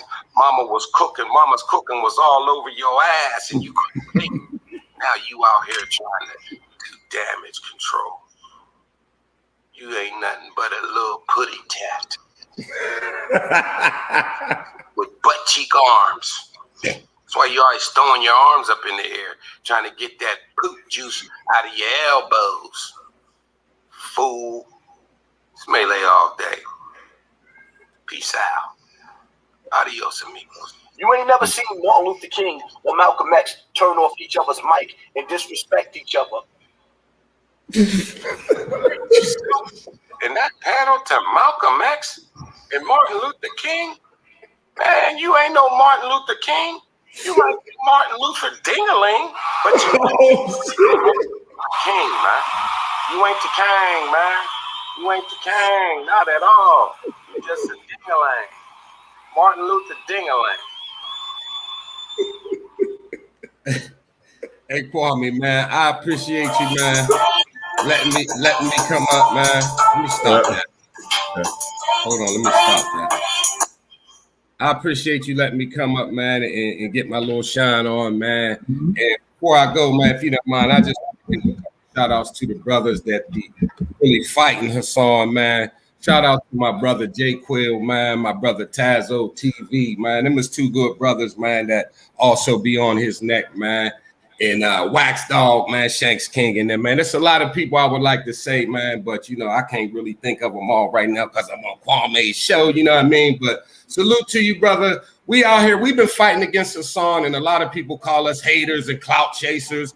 And for some reason, black folks have a thing whereas if you're doing something good, they want to turn it into a bad thing. If you have clout, that means that's a good thing. People come to you for answers, and you have the ability to solve problems and make things go away. But you know, the jealousy that's in the hood, man, it's because of people like Hassan doing that dumb stuff. And when you shine the light on it, man, now it's like the boy lost thousands of subscribers after that meltdown that he had on your show. And then when he came up there and said 10 toes, shout out to 10 toes down, man. That's a hell of a brother too, man. Sinetta TV. That man, he talked about his mother, man.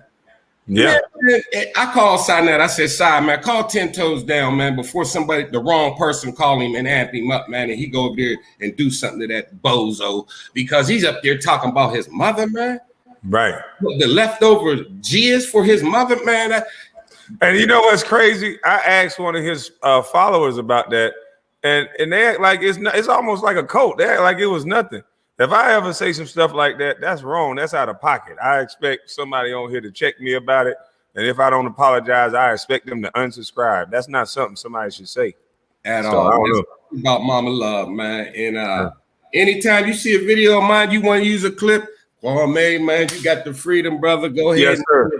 Because I was gonna play that one. I saw that one already.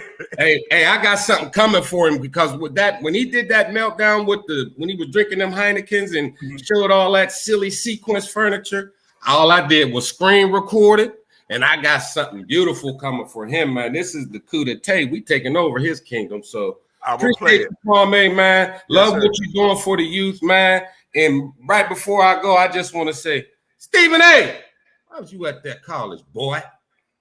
Peace out, Kwame. Yes, sir. You got a subscriber in me. Y'all go subscribe. Is there any ladies in here? Because I don't know. No, I ain't no ladies. All right, so I got to go down the line.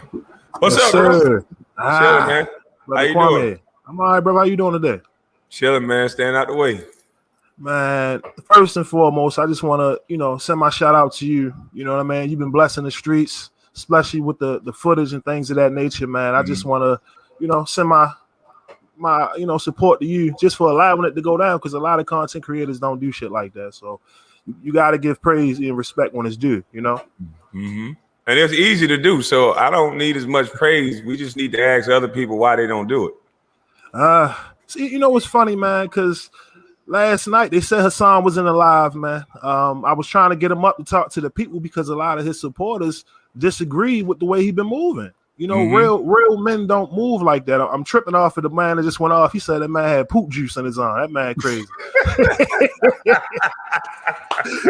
He said poop juice. Yeah. Hey, yo, so shout out to Monty. You know, shout out to all the people that was on tonight, man. I actually, you know, I've been doing this for over a year. And luckily for me, this is what I do full time. I create content on YouTube. So, you know, it's definitely a struggle trying to, you know, make this shit full time. I see a lot of brothers in that same circuit. So we got at this point. But I gotta ask you a question, man. Why did they get you started, man? Why are they hating on your success on YouTube, Kwame? What's going on, brother? I have no idea. I guess it's because me allowing other people to use my videos, it don't make me as big as target as it would if I would have played it like them. You know, I realize I'm like, why not just let people use your videos so people don't have to make up stuff. They don't have to make up stories. People can take other people's videos and ideals, analyze it, and put their spin on it and make it a little bit different. So I'm like, that's how you help the streets instead of just hating on everybody. Right. I just didn't understand how you and Hassan get in the same sentence. Y'all in two different fields. I don't know. You know, that's why I said it's got to be some jealousy. It got to be there. You know what I mean? I shared his video on my Facebook. I never said nothing to the dude. That's why I kept asking him. I'm like, why? Just tell me why. Before you start apologizing and talk over me, just tell me why. You know what I mean? If I just started saying something to you out the blue, you'd be like, nigga, I ain't never said nothing to you. Like, what the fuck are you doing? Like, I can't just say, oh, I'm sorry after I said that. You want to know why. And that's all I wanted to know. And because in the streets, it play out different. You know what I mean? That's a fact. And you wasn't wrong for defending your name. This whole time you've been defending your name, going at people that's been creating a narrative over your career for the past, you know, couple decades. And now you come out and I'm gonna be real, bro. I gotta applaud your run, because most people, they come and they go with this YouTube shit, but you've been on fire for like 3 or 4 months. I mean, what you doing, no one has ever seen before. So I gotta get a, you know what I mean, salute to that, man, because I know how it was for you probably in the beginning, not knowing what the hell, how to operate this shit. And now looking at it, God damn, like, you ever think about taking this shit on the road? I'm learning every day, man. I'm learning that's why I open my platform up. It allow people to share information with you. And I know how to be funny. I know how to do a lot of stuff, but you've been doing this for a year. I guarantee you, if I sit in front of a computer next to you, you'll blow me out the water with the things you know how to do. So that's why it's each one teach one. People will be more receptive to helping you if you're helping them. So that's how I go. Give a little, man, get a little. Did you ever think about taking this shit on the road, man? Because you got a sense of humor. People loving the shit you're doing, man. I never really thought about it. I thought about me, Judge Joe Brown, and a couple of guys. We were going to have like a man's, you know, type of conference, and then go around and start speaking to young men and women. But Judge Joe fell a little ill, so we just kind of waiting to see how his recovery goes. Okay, you know what I'm saying? Prayers to Joe. Hope you're getting, you know what I mean, top recovery. You know, last night, man, we almost had another Hassan Campbell meltdown. I don't know if man, your boy, you know, the most hater, low key T for life. He tried to come on and hijack my platform. Did you see it? It's on your video. Yeah, it's on. Play it real quick. Share it to the screen. I don't have it right now. That shit was like a 4-hour live, but he tried to come on and come at on you on that same one last night. Yeah. Hold on, I think I got it because I was going to play yours too. Hold on, let me see something. Let me see something.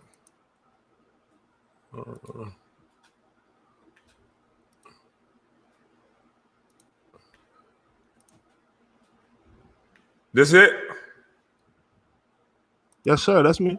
Who makes fun of somebody being molested? So what part I need to go to? I had to be somewhere towards. I can't because I said it was. We was on for 4 hours, but he definitely came on. I had to mute his mic because. So it had to be after Hassan. Oh, okay. I see y'all starting. Yeah, we was on, man. You probably see him pop up, but he was coming for you, man. I don't know what's up with these YouTube creators, man. Well, the problem with him is that he was the biggest one. Oh, let me see. I appreciate your comment. Do you know about where he's at? Let me see. You gonna see him pop up? He definitely gonna pop up. I think that him in there. Hold up. Anybody want to sign up for it? He fast forwarding through. He ain't there yet. But he definitely gonna pop up because he got into one of the my boy guys on it. You know, I used to like. Who, Tough Love? Yeah. That's shout out to Tough Love. Yes, sir. Shout out to Tough Love. Yeah, tough love be giving some good stuff. Yo, we had a lot of brothers, on the panel last night, man. There you people, go. I think that's that's right him? there. Wait, let me see. There you go. we really also work and understand as a people that we don't That's him? communicate the same way. Keep going a little bit more. Look, It was just forward. forward. He was on the bottom left when he Okay. came in. But this guy is crazy, man. He was the one sharing my videos the most, and then when I Right. didn't shout him out, now all of a sudden he the biggest hater. Listen, me and low key, I've been rocking with low key. This isn't my second page. This is not my first page. Excuse me. It's my second page. So me and low key have a relationship, but in my opinion, he went off the cliff, man. He shot himself in the foot. It's a way to get the shot out. You know what I mean? And look at how this transpired. You get what I'm saying? He took a picture without. That's a video recording. He stopped it like that. He keeps calling me gay and stop it like that. I told him, I said, you gonna mess yourself up doing that, but go ahead with it. Man, and listen, he called me last night, wilding. I had to cut him off and say, bro, this is a respectable platform. We had all these brothers. We had a couple queens on last night. Last night was epic, man. That's why, I appreciate you just coming in and chiming in, because we don't need no more men with these tendencies where, you just wreck everything because you upset, because you selfish. Like it reminded me of Hassan Campbell all over again. I'm telling you, we don't need coding in schools. We don't need nothing because he mad. Are you a Mason? God damn. Let's get to the shit. Are you a Mason, Kwame? No, I didn't say it in 40 videos. I'm not a part of no group. So I don't know why they asking me that. And I even said, most of your presidents have been Masons. So what are you saying? Wow. If you don't like Masons, you don't like your president. They trying to spin the narrative, Kwame. They trying to put dirt on your name. I never heard you come out and say you was the black leader of our community. You never said any of those words. Matter of fact, I said I'm not. So that just shows they're not listening. I'm just a dude who have been in different places in life. I was in a homeless shelter. I worked my way up. I had a guy tell me, he was about 70 years old. He was still working. He said, you can either succumb to your environment and use it as a crutch and use it as an excuse, or you can get lost in the work and bust your ass. And then you'll have a different outcome. And that's what I did. He took me to work every day. He held me accountable. He told me I'm going to come between 5 and 5:30. He was like, I don't even have to come this way to go to work. He said, so I'm not going to tell you what time I'm out on the porch, to be out on the porch. He said, but I'm going to drive by between 5 and 5:30. And if you're not out there, I'm just going to keep moving. And I'm talking about 5:30 a.m. I was doing that as a 14-year-old in the summer.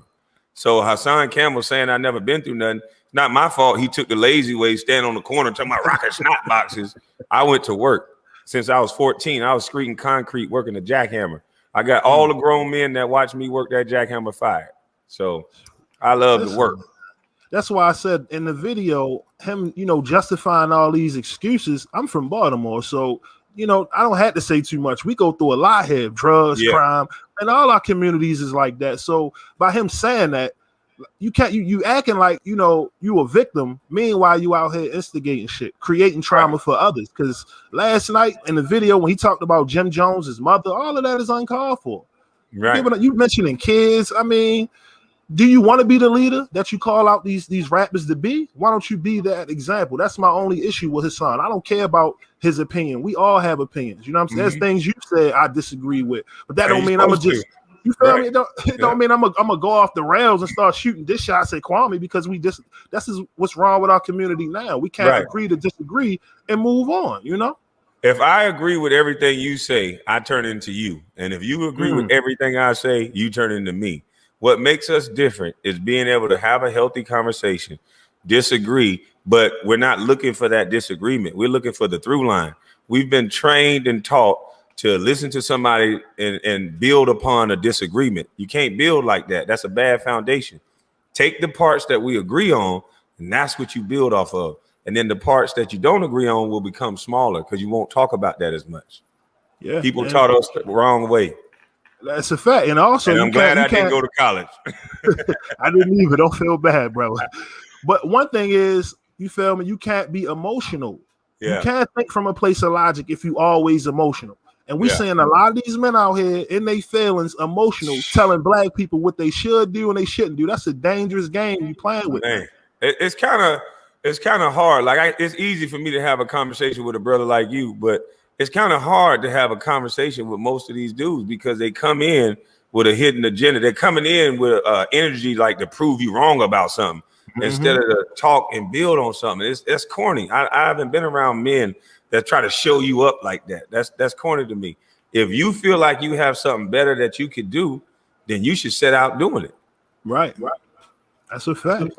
And seeing all of these men have these emotional reactions just show how insecure they are at what they doing on that platform. Because at the end of the day, whether I got Kwame content on my channel or not, I still got to continue with the show. I still got to feed the streets. I got to still do what I got to do to pay these bills. So to sit here and see these guys risk their whole platform just for 5 seconds on the screen with Kwame is crazy to me, man.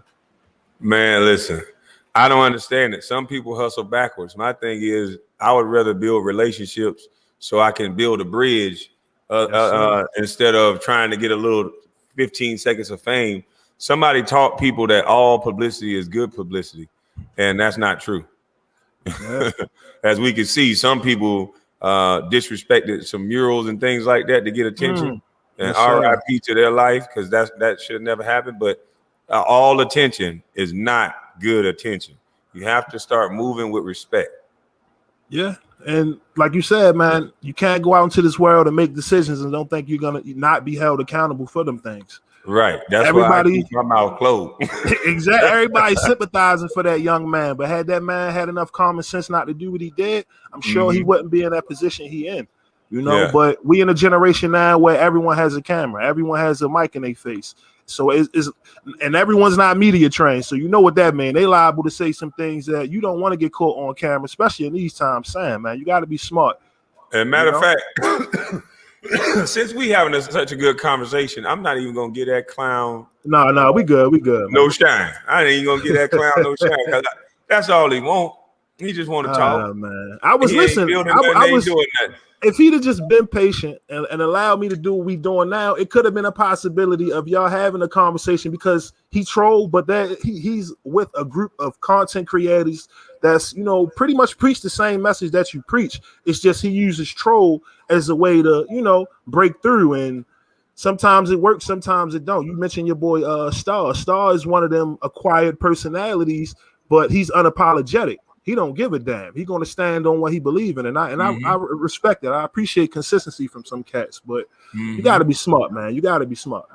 Yeah, man, and that's what it's about. I don't get it. Like, I would never start arguing with somebody just because I feel like I didn't get a shout out. He had just as many. He had more views than me at one time with my video. 1 million. So, putting up films. I don't understand why would you argue with a dude that got you 1 million views. I would have just focused on getting my page monetized. You had work still to do. So that's why he's no leader. You don't got your table set and you got a free ride given to you with 1 million views and you fumbled that ball. But then here you're talking about a man every day that did something for you that you can't do for yourself. Come on now. So that's why I always try to argue with him. Yeah, that's not how men move. And, you know, like I said, everything happened for a reason. I just appreciate you, you know, for allowing me to use your content. I'm going to be honest. When I put it on the page, I didn't know it was going to take off the way that it did. And I woke up the next day. I said, God damn, like, Kwame is killing YouTube. I was ready to start calling it Kwame Tube. For real, it ain't even YouTube no more. It's Kwame Tube at this point. Shit. And that's why I'm making it We the People too, because I'm not finna sit here and stand on nobody's shoulders. I'm just up here, you know, talking, having fun, and we all should be able to talk and have fun. That's why you ever want to come back, I see you in the chat, I'll bring you on. If I see you going live, I'll jump on if they talking about a topic. So that's how it's supposed to be. I'm not bigger than nobody. Those are just numbers they told me I got. Me, my mindset is I'm gonna come holler at everybody. So.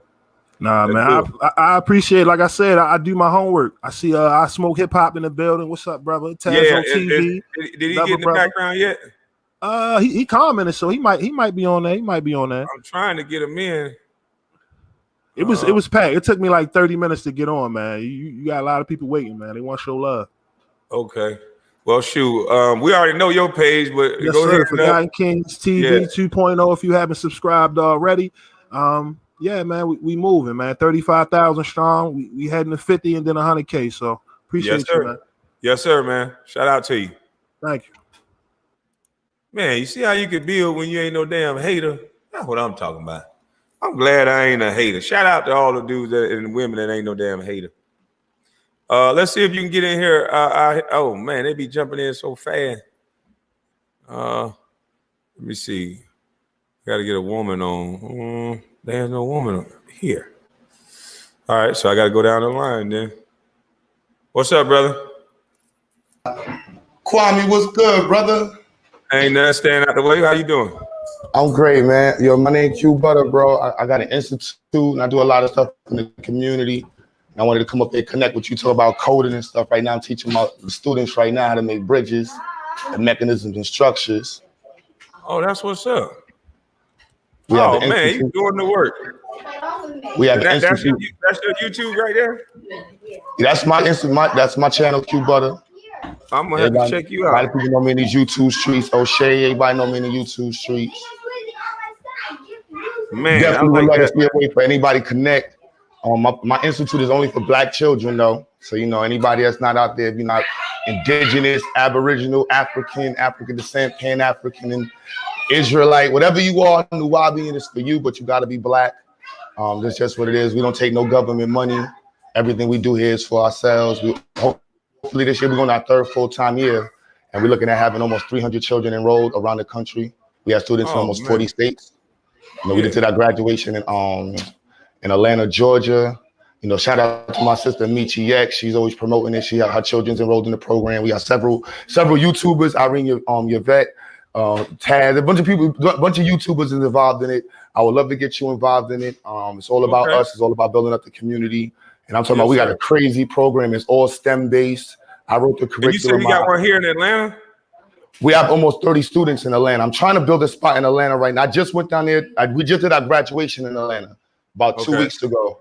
Because it's a good spot for most of the students we have, because we have about 13 students in North Carolina, 15 students in South Carolina, 20 maybe or 25 students in the greater Atlanta area, 20 students or 15 students in Florida. So it's an easier point to meet for everybody versus up in New York. New York, we got about 50 students. But this year going forward, we definitely gonna hit up 300. I'm like, shout out to everybody that's been trying to get enrolled.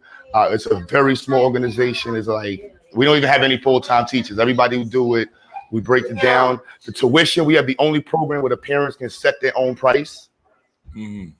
So whatever's good for the parent is good for us. So if you can afford $50 a month, we suggest $500. But if you can afford $100, $300, whatever's good for your pocket is good for us. You don't got to fill out no crazy form. That's what's up. What I mean? It's for you. It is STEM based, so people who do donate, the students need STEM. We buying How can we donate? GoFundMe, the Ziax Institute. Say again. The Ziax Institute on GoFundMe, the Cash App, Ziax, the movement.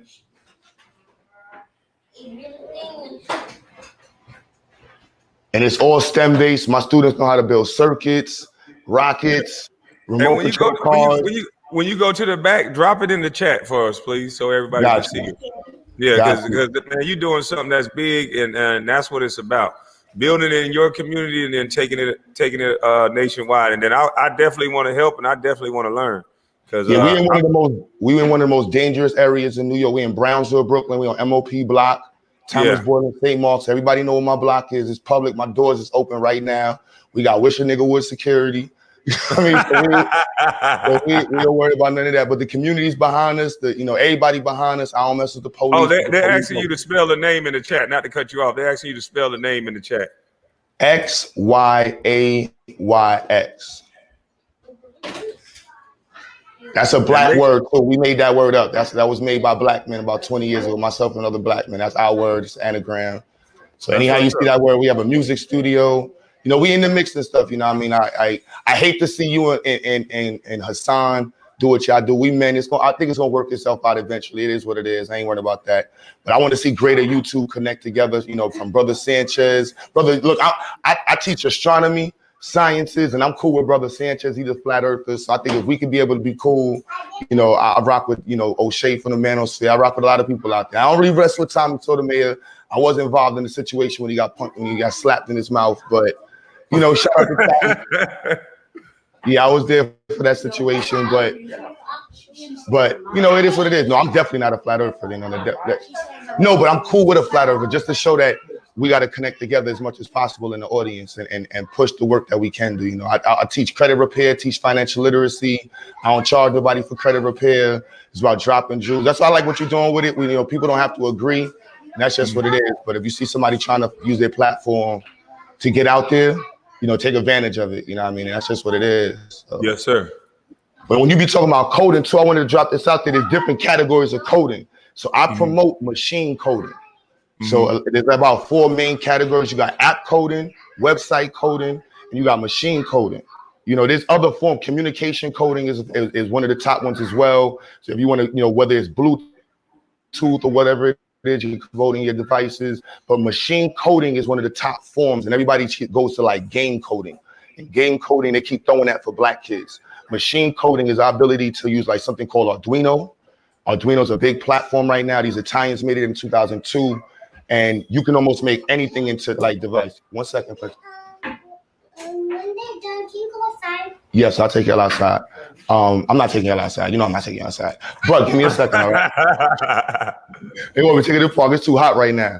But Arduino, I want you to, not to tell you what to promote, but just in the sense of coding, Arduino is the device that's used now where you can turn anything into a machine. Like, I mean, like a machine, an autonomous device. So if you want to make your door lock controlled, if you want to make your phone control your door locks, if you want to make the lights go up and down in your house, you can do all of that with coding. You can make remote control cars, Bluetooth devices, all these different things.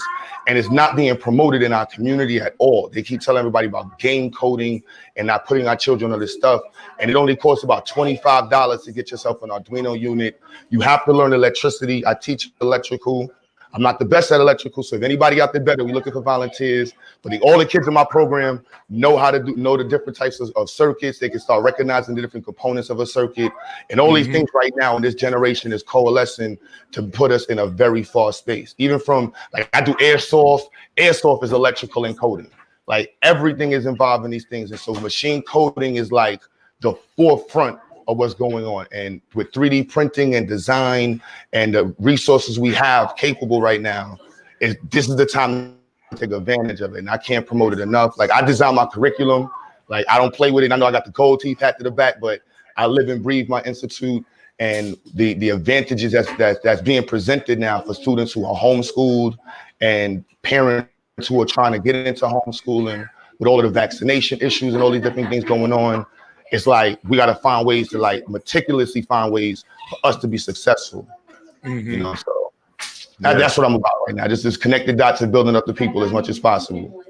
Man, we definitely appreciate you. You definitely was different than the last guy who talked about coding because he was like, I just disagree with you. Don't do it. And I'm like, well, why don't we just add that one to it? You know, what he was saying.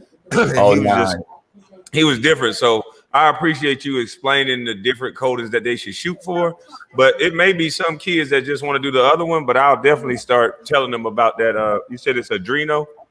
Yeah, Arduino. It's like Arduino. The game coding is dope. Game coding, like you want to get into all of it because you're going to be introduced to the syntax. Anybody telling you that like the syntax, and regardless, if you're doing HTML coding, if you're making a website, if you're doing C++ or Python, the language and syntax is gonna like have familiarities. So regardless of however you get your child introduced to it, having them understand that you can input this and you get this out helps them understand functions, helps them understand the algebraic reasoning that goes into input design at any time, however you look at it. So no, you shouldn't shy against anything. I just know that, you know, I'm trying to push though we have an understanding of the different fields. Like right now, what I'm doing is structural design. When we look at in Haiti, or if we look at in certain parts of the world where we see people who are struggling to build certain structures and they got to go to China or they got to go to Germany to get a bridge made or get a dam made or to have proper housing made or to even take advantage of the materials that you have. You see what I mean? That really is a challenge. And to have this information in our towns and not take advantage of it you know, this is what I'm about. You know, like not just us. There's many other people out there. Marcus Klein, Baba Amen. So there's mad other educators who are about it. But all of it is connected together now. You see what I mean? Because you got 3D design, and with computer animated design, you can take what you design in structures and print it. Then at the same time with Arduino, a computer like a 3D machine is just a 3-axis device. You can program that with Arduino. You got dudes that are taking the CD machines out of computers, this old CD rays, and turning that into a 3D printer. They're turning that into etching machines. So all of that involves code. Now you may take that code right there and say, you know what? I want to be able to relate this to Kwame or somebody else so they can be able to get the information in real time. That's a private server website. You see what I mean? That's not a regular website. And so being able to code, like I do RC cars. I'm a big kid, but we got the crazy RC collection. Anybody in New York that's into RCs, we got the crazy collection. The kids build these from scratch. They redesign them. We got a rail car up there. That's cold. You see what I mean? Like big programming. Normally, if y'all remember back in the days, that was stuff only the Italians and the rich white kids got to have fun with. Like the kids in here break them, rebuild them, put them back together, burn them out, run them through water. And my goal is to get them to be able to code that. Yeah. So when I show them online, I'm like, look, when like if you download certain apps, you want to be able to use the app on your phone, right? So somebody had to design the app for your phone, be able to connect with the device in there. So there's something called Internet of Things. I don't know if you heard of Internet of Things.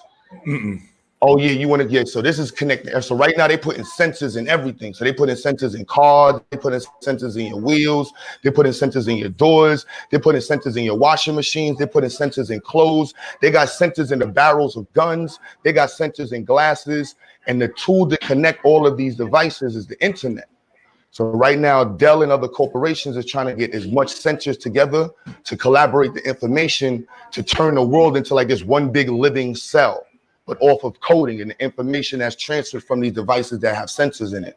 So right now, the push is to put sensors in everything. So the connectivity between machine coding and website coding, that's what it is to be able to compete with these Indians now. These Indian kids, these Chinese kids are walking out at 17 years old. They can recognize components. I'm telling black people, if your child cannot recognize components, what a capacitor is, a transistor is, they can't recognize what a 2-stroke engine, 4-stroke engine, they don't know what a differential is. They don't understand trigonometry, calculus, statistics. They're not competing in the world right now. And our community won't be able to compete and will consistently be consumers and people who live in the area where the materials are being harnessed from to make the materials. You know what I mean? When we live in Haiti, all this, you know, we have to be able to refine what's going on these things. And I keep thinking about Haiti because all the stuff, the situation going on in Haiti is in my mind right now. But we got to be able to take care of ourselves. You see what I mean? No matter where we at, and the scientists right now that's sitting in these books that white people don't think we're going to read is readily available for us to be able to teach ourselves. You know, but being able to compete, that's everything. And you know that you was at one point the greatest basketball player at the country for your age. So you know what it's all about to be able to compete. And it doesn't stop. There's just levels to it. You see what I mean? Like you might be this level. The first step, I see the internet is making these kids fearful. You know, the first step is showing up.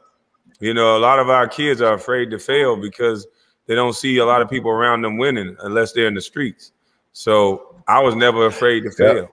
So I opened businesses that failed and all kind of stuff, but I've learned from it, and I've become somebody who pretty much know what I'm doing just because of bumping my head. But I wouldn't suggest everybody learn that way. I would suggest everybody do it your way, which is get the knowledge first. Nah, you gotta fail. I don't even use the word failure no more. That's part of the lessons, bro. Like I got a mug that say that failure equals lessons. I like to tell the kids, y'all gonna get burned by the glue gun, right? Are you allowed to cry? Yeah, you're gonna get burned. So don't even look at the glue gun and don't sign your kid up to the program for STEM. If you make an engine, your hand gonna get caught in the clamp. You play basketball, your feet gonna hurt, your knees are gonna get messed up. You practice fighting, you're gonna get kicked in the face. Like you want to be a cop, you might get shot. It's just Obviously, right, Joshua? So, you know, and that's the reality that to me, I think that's why I hate that you and Hassan, I know everybody got personalities that don't work, and I get it, you know what I mean? It's just, but I feel like we represent an urban claw. Whether or not you might have, like, I'm not a gangster. You know, I graduated on Rikers Island because I was being a derelict, being a follower, and I sadly woke up on Rikers Island. I have my parents, my father's there, my mother's there, married, still married, and derelictism is just derelictism, and we got to take accountability for it. But I think we represent a certain claw. We wear our hats a certain way, we talk a certain way, and the youth resonate with us. And I think, you know, whatever time it takes, we really just got to find a way to connect the dots that we can for the purposes of it. You know, between you and Hassan's platform, shout out to Sanetta, shout out to my brother Doggy, shout out to even Tommy Soda, man. There's so many brothers, people watching us brothers. Like, we can make effective change. That's without a doubt. And I think that's what you're trying to do. And that's what I want to do. But people like Hassan got to be pulled. Somebody that knows him got to pull his coattail, because what he's promoting to these kids, just because we black and just because we grew up in the area, the way he speaks to another man on the streets, that's gonna get somebody hurt. So I would never approach another man with that much aggression.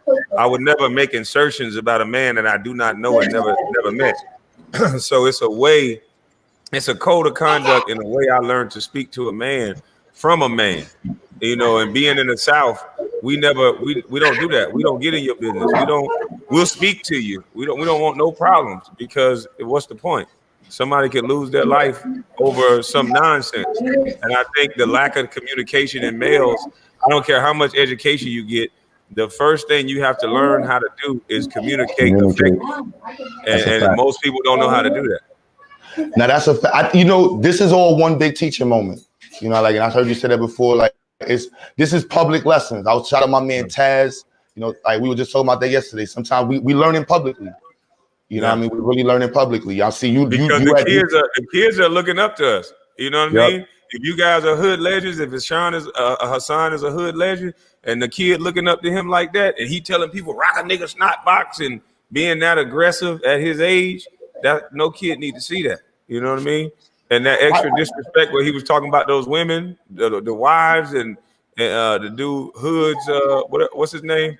He talked about the guy's mother. Like that's from where I'm from, you don't talk like that. You don't even associate with people that talk like that, because we know what comes behind that. Yeah, now you damn sure, bro. YouTube, yo, I seen people get spicy on YouTube and it goes so fast. I'm like, yo, bro, don't respond. Don't respond. Give it 5 minutes and people be getting left. Like, I used to do credit repair for free. I still do it for free, but I focus on the institute. And it was one brother who got mad at me because I said, like, yo, bro, like, charging for credit repair in New York City is illegal. You know what I mean? That's like you're not supposed to be charging for it. Like, you're not supposed to charge up front for it. And if you're promoting it that way, it's a scam. Like, this isn't my words. That's what the government tell you to do.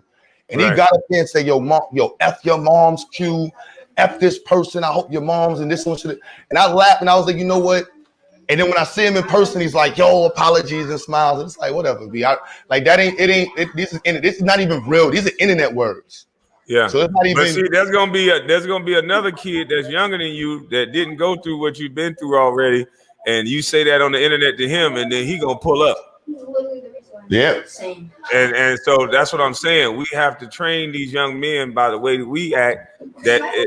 That's not how you talk to a man. Every time I talk to somebody, when we first start talking, you get the ultimate respect. But once I see you playing games, I'm moving out the way or whatever else, because I don't have time for games. Nah, yo, bro, I completely, that brings me back to what I told Tommy with the situation. I was like, look, you know how you talk in the world. Like, you got to be mindful of your speech, because somebody's always going to be ready to slap your head off. You know what I mean? Yes, like, the internet, what you say does affect the world. So I respect you. He's like, look, Michi just said the same thing. If somebody disrespects you, nobody can tell you how to handle that.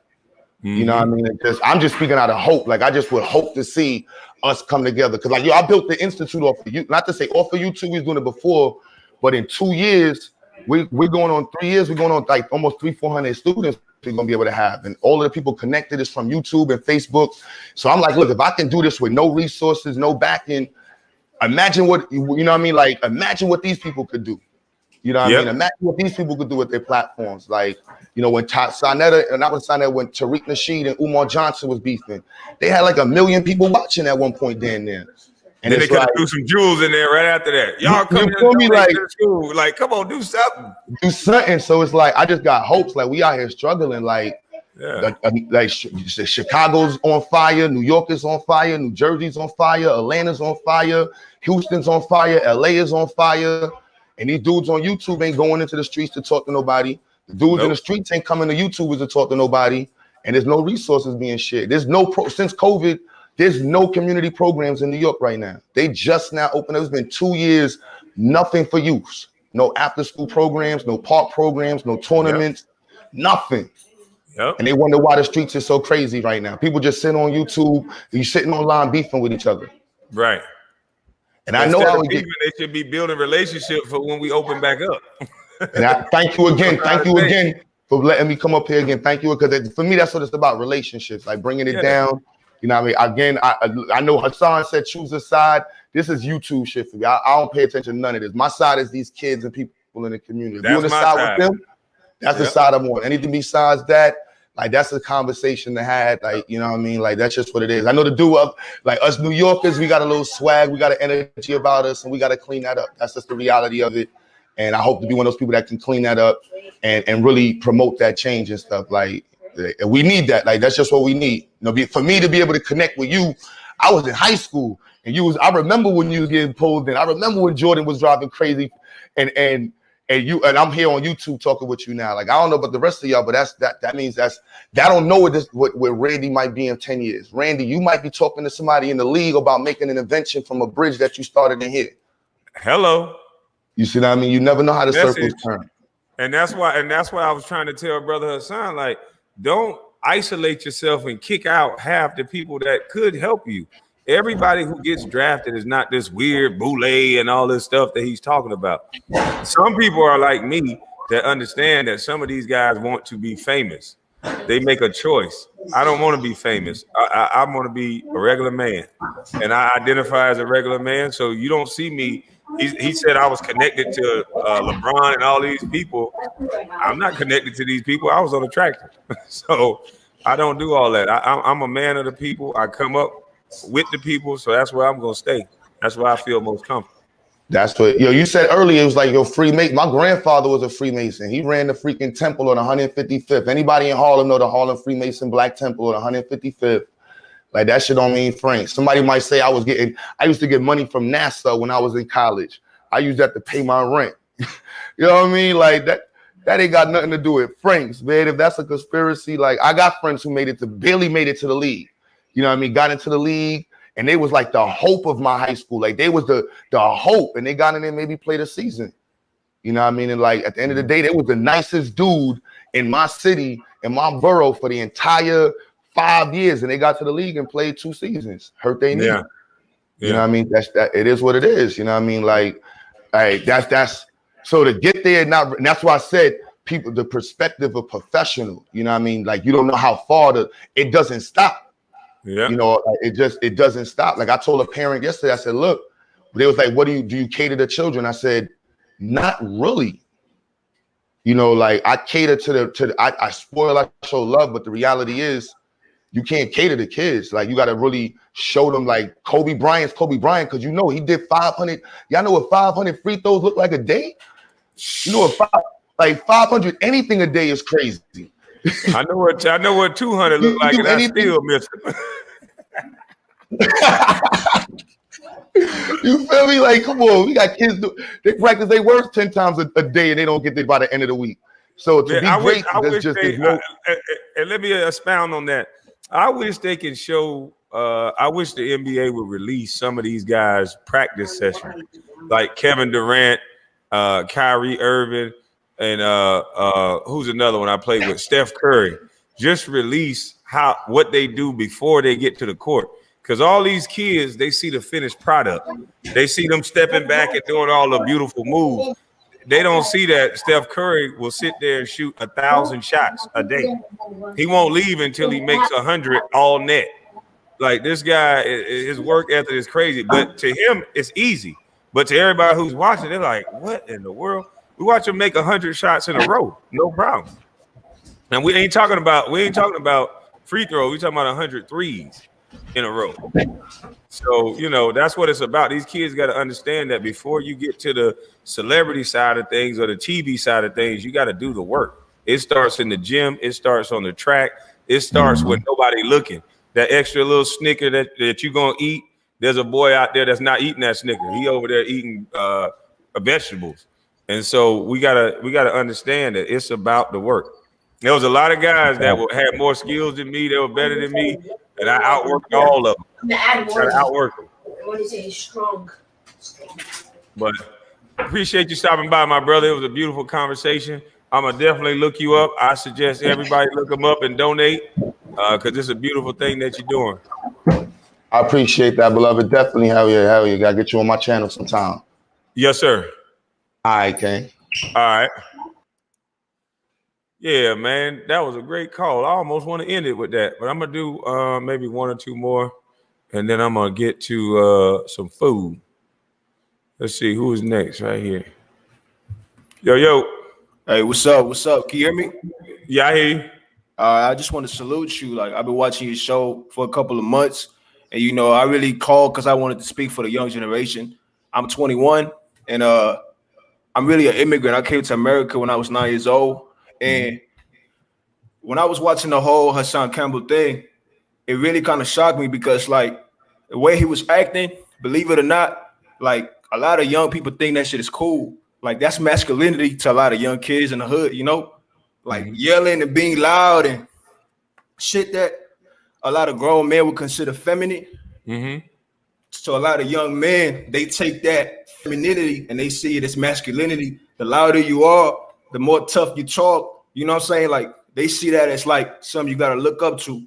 And I just want to say this to all, like, my young brothers, like the same age as me, 21 and below. Like, I want y'all to always look at history. Like, the people that made it far on earth, the people that made it far in this world, the billionaires, you know, when you look at Jay-Z and you look at Dame Dash, no disrespect to Dame Dash, but the people that go far in this world, it's all about how you carry yourself, and it's all about how you say things. Even if you do want to go off and you want to say this and say that, you know, it's all about how you know, make it short, make it respectful, so you can still have those relationships that you want to have, you know. Because when I came to America at 9 years old, you know, unfortunately, I came here poor. I came from Africa, but I'm still connected to all black people. Just to put that out there, but I came from Africa, and I was growing up in the hood. And what everybody was saying was cool was, man, if somebody say something to you, you got to fight them. You got to shoot them. You got to beat them up. And that's what we thought was masculine. But the older I'm getting, and I know I'm still young, I'm starting to realize, like, real masculinity is choosing how to control your emotions, choosing logic over emotional responses, you know? So I'm just really going to make this short. I just want to, like, really tell you, like, I really appreciate what you're doing. I got a lot of my homies right here with me watching your videos every day because we really trying to get, you know, like a good sense of how a man carries himself in a lot of situations. We trying to get a good sense of how a man deals with conflict, of how to, you know, go about things and how not to. So that's all I want to say. You know, you guys have a good day. And if you hold on, the advice I can give you, brother, is just focus on the work. You know, focus on doing the work, whatever that is for you. Focus on getting that bag, and hopefully it's a legit positive bag. Like me, I don't never want to stop grinding. I don't never want to stop learning. I don't never think I know it all. That's why I'm always looking and watching and observing other people who's winning, just like you said with Jay-Z. And don't never react. Always respond.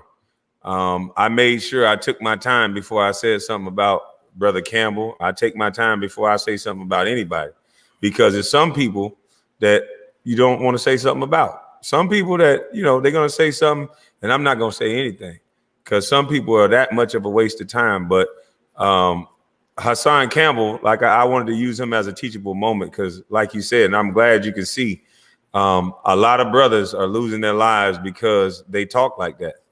And if we can clean that up from the adults down, because most of them have a big homie. If we can clean the big homies up, then they can clean the young homies up, and they can start focusing on money and not focusing on killing each other. Yes, sir. And I just want to say this to Hassan Campbell. You know, like when we doing this live, we don't mean to like disrespect you or nothing like that. Cause I kind of see you taking it as that. We just want you to understand, like you got a big platform and you 44, regardless of like who you are. A lot of young niggas looking up to you because of your age, because you got a lot of experience. So when you on your live, like I'm not telling you what to do, but I'm just telling you what's gonna be better for the community. Like, you know, it's good for you to show us black brothers how to deal with conflict. You know, like it's good to show us that you don't got to talk about killing somebody or doing that, because a lot of niggas see what you doing, they really gonna do that. Like they really gonna go out in the street and say, you know what? If somebody say something bad to me, I'm a rocker, snock, whatever he be saying. Like, you know. So that's all I want to say, and I just wanted to tell y'all to have a good day, pretty much. You know, thank you for having me on the show. Salute to you, brother. All right. All right. There go our young lions. That's who I'm talking for. These young lions. Uh-oh. Yeah, that's who I'm talking for. These young lions. They the next. They next up. We got the old heads fighting. What's up, bro? Yeah, they next up. I'm 20 What's up, years old too, man. I'm coming from the city of Chicago, man. Just tapping in with you, brother. Shout out to Chicago. How you doing? Yeah, I like what you're doing, brother. You know what I'm saying? And you know, like I come from a bad environment. You know, my dad then like 10 years, you know, he wasn't even a part of my life growing up. But you know, I stayed out of the bullshit, the street life, because I had, you know, my uncles around me to teach me, you know what I'm saying? And I appreciate you, you know, coming on here, man, and like trying to give solutions for these young brothers out here, man. Because, you know, we need to stop all this nonsense violence that's going on, man. And we need to start getting money for these kids, man. You know, trades and stuff, you know what I'm saying? Yes, sir. Because college ain't for everybody, you know what I'm saying? It's definitely not. And we got to start making smarter decisions once we get the money. Yeah. I think a lot of times we keep saying we don't have money, but then we got nice cars. Everybody got Exactly. Jordans. Everybody got Giuseppe's. And I said something on Ticket TV show the other day that I don't think a lot of those men knew, that if you go, instead of going to buy a Bentley, you can go buy two F-250s and two Kaufman trailers, and you don't even need a CDL. You can pull two cars that's under 26,000 pounds that can make you the money to buy those shoes instead of having to go buy shoes first or buying a car that don't make you any money. So we got to just start thinking about, if your money is not making you money, or if you can't go, I can go make some money every single day. If I wanted to go get some money right now today, I can go jump in my truck, crank it up, grab my trailer, grab some straps, and go get me some money, and legal money. And that's what it's about, finding a way to make you some money every day legally. Yeah. A lot of people just like to keep up with the Jones and stuff, man, but we got to get out of that, man. But you know, like what I do, man, I make beats and stuff. I got a channel, man. You know, I do my blog. Shout out your channel, man. My channel is Vito Dollars, man. Just type in Vito Dollars just like that. Also want to give a few shout out to my brothers, man. Shout out to this brother right here. I don't know if you can see it's called Dope. Yeah, drop World. It's called Dope. DOP3 World TV. Remy R3MY. Dope DOP3, and he from Jersey. He do music videos and stuff. You know, he got 658 subscribers, man. He just trying to grind and everything. Also, shout out to my brother J World. Y'all go check his channel out. Another brother, Grizzly Moolah, coming out of Brooklyn, New York. He doing his thing. He fighting against pedophiles, and, you know, and racists and all that. Shout out to the homie Tazo. Shout out to everybody, man, that's on the grind, man.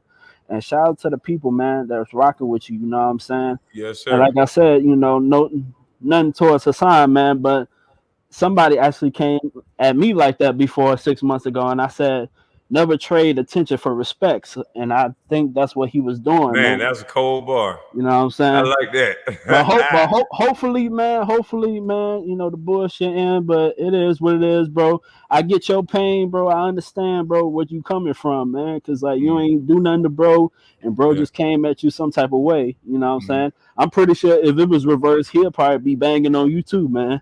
But anyway, man, peace and blessings to you, brother. You know what I'm saying? Brother. You enjoy your day, man, and I'm just appreciated that you had me on here, brother. One love, man. Bro. Thanks for stopping by, dropping them Jews. And if you have an iPhone, join Riff. Join my Riff app. Find me on Riff. I'm gonna get an iPhone because I got the Android, but I'm gonna get an iPhone and I'll tap in with you on Riff, man. Yeah, they're working on getting it Android ready, but so you might not have to buy no new phone. They're gonna work on getting it set up on Android. It's a relatively new platform, but it will have Android capabilities soon. Okay. So you can play your music there, you can play your beats there, and All right, cool. who's Yeah. ever in the room, you get the views for everybody who's watching in that room. So if it's Oh 300 yeah, people in Kwame. the And room, if you need background music or whatever, man, you could tap in with me, man. It's free of charge, man. I just Vito wanted to shout Dollars. out everything. But I can Thank you, drop my my brother. email in the back chat, man. And just tap in, you know. Thank you, sir. Anytime, brother. Man, that's how you build. Thank you. Man, I don't know why people want to be haters. It's easier just to build. It's easier to build.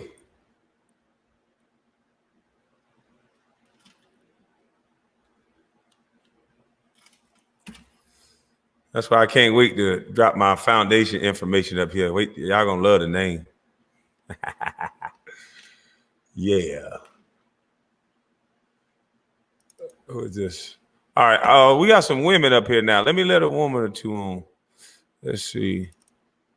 Hey, how you doing? How you doing again, Kwame? I'm doing awesome. I'm starting to watch your podcast as if like I'm watching Undisputed or something every day. The only thing I love it the most is you allow your audience to at least to interact with you. Mm-hmm. But I just wanted to touch on that Hassan coming to you, fronting up $100,000, you match him. He's not thinking of reality. There's so many states, so many black cities. Do you know how much money it will have to take for us to have trade schools in all cities and states? So we have to bring it down to the reality.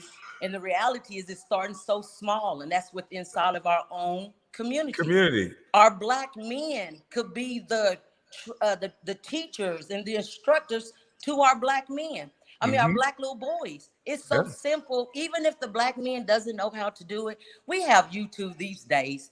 They have all kinds of stuff to show you work of how to do roofing, framing, again, flooring, landscaping. This can start, and the black man, two of them on the block can say, okay, then you young guys, you guys gonna come over to my house on the weekends and I'm gonna show you how to, be a roofer or how to be, to work in landscaping. There's so much that we can do. Every black communities around have a lot of vacant lands and a lot of lots. So if we don't understand where we can go, right there. Go back to your black community, do it in there so you can even take pride eventually that you're willing to do something positive within your own community. But we have to get our black men involved. And like I said, this is ordinary black men. They don't have to be stars, you guys. Exactly. We can have to put in our own work. And the reason why I touch on this is being a taxpayer for 20 years. A lot of my clients work in that construction industry, and they make between $50,000 to millions of dollars just doing these kind of trades, Kwame. Nothing, they didn't have to go and get their license. They didn't have to go get a special permit. The only thing they had to do was learn how to do the job. Now, once they know how to do the job, there's two documents that they're going to need to start their own business. And that is going to get an employee identification number with the IRS, and then register their business within that state. I'm sorry, run the business. Let me get out of my office. Yeah. They don't, that's all that they would have to do, those two documents. There's nothing else. And then they are truly business owners. And so I gave an example once of a child this can start as early as 6 or 8 years old of landscaping. Just letting your kid just cut the grass in the yard. They're not going to be perfect, but let them just start used to using the lawnmower. By the time that they're 10 years old, now you want to start truly trying to introduce them and getting, making straight lines, how to weed eater, how to use an edger. Then by the time that they 12 years old, you're telling the kids, sorry about that. Can you hear me, Kwame? Yeah, I hear you. We hear you. Can you hear me? Yes, ma'am. Uh-oh. Can you hear me? Yes, ma'am. Can you hear us? Because I can't hear you. We can hear you. No. I can't hear you now. Mate. Sorry about that. My phone run. Okay. Sorry, my phone run. We hear you. I'll call back later because I can't hear you. Okay. Now, hold on. She probably just add back on. Try it now. Okay, yeah, I can hear you now. Thank you so much. Okay. But by the time that child in landscaping, you done taught them to work at 12 years old, you're saying, okay, now you're going to go out there and start cutting grass to start trying to make you some money. In the condition, I'm going to start you a checkings account. See, all of these things that you're teaching them is life lesson to your children. by starting a checkers account, putting all their money in it. By the time they're 16 years old, you're looking at your child saying, I give you two options. You can buy you a vehicle, but it got to be a van or a truck. I'm not gonna let you buy a nice car. I'm not gonna let you put rims on it because I'm not gonna let you teach you at a young age that materialistic things is mean something. But just know that, just like you, I love how you always come on your show. I love you about this because you never put on Nikes. You don't have to put on no name brand. You come out there looking truly like he works on he got a trucking kind of a business, or he dealing with some. I got these on. Yes, you let it be known to all the young brothers. Never let clothes divine who you are, but just know whatever clothes you put on, you make it. And that's exactly what you're showing right here. So going back to, by the time that little 16-year-old, that child becomes 16, they got to buy a van or a truck because they got to put their tools in there, equipment in there. At 18 years old, little man, you should have about $5,000 to $7,000 saved up on your own because of cutting the grass during the summer. No, you couldn't work 40 hours because you got to go to school. Yep. But you got to get that high school diploma. But by the time you graduate, that should be that honor that parents say, now let's go out here and register your business, baby. It's only going to take you $48 to do it. You don't have to call nobody. You can do it. Just go to the IRS website, get you a federal ID number first. Again, that's free. You get your number right there online. Then go and register your business. You are officially a business person, just like that. But we teach so much in our Black community, you have to go and get you a business degree. So a lot of these kids register assuming, oh, I can't start a business because I have to go to college to get that business degree. I started 3 online. You just go to us.gov, you get the LLC, the tax ID number. It's easy. That's it. But so many people don't teach that, so it confuses the kids that they don't feel like they have these options. So again, I just came out just to throw those things in. Again, I appreciate you allowing me to talk. Again, I appreciate you standing up as a man and will not back down. That's a man. See, a man, to me as a woman. Somebody must have called again. Hear me? Yeah, we hear you. Okay, I work. I'm sorry. Right. I work. No, you good. Can you hear me, Kwame? Yeah. Hold on, let me remove you and bring you back. Hold on. Can you hear me now? Okay, bye-bye. Can you hear me? Uh-oh. I don't know what happened. All right, I don't know what happened. Oh, man, I like these calls so much. I might do a all call-in show tonight. I need to take my daughter. Let me take one more. Let's see, somebody who hasn't been on here. Let me take another young lady because we've already taken all of them. How you doing? I'm doing all right. I'm sorry for catching you mid-sip. I know, it's all right. Water. Remember that? That's all good. That's all good. I took a little bit of notes, so. Okay. And I won't take up much time. First, I wanted to shout out to you because thank you. You've been supporting and being a real man out here. There's a lot of effeminate men, and we need to replace that. Kind of, call that out and replace it. I was watching you on Ticket TV yesterday, and the takeaway I got from it was we need to respect everyone's opinion. It's very, very important. We don't have to agree on everything, obviously, and that we need to focus on working and thinking critically about things. And stop being so emotional. I like how you support that. Shout out for North Atlanta.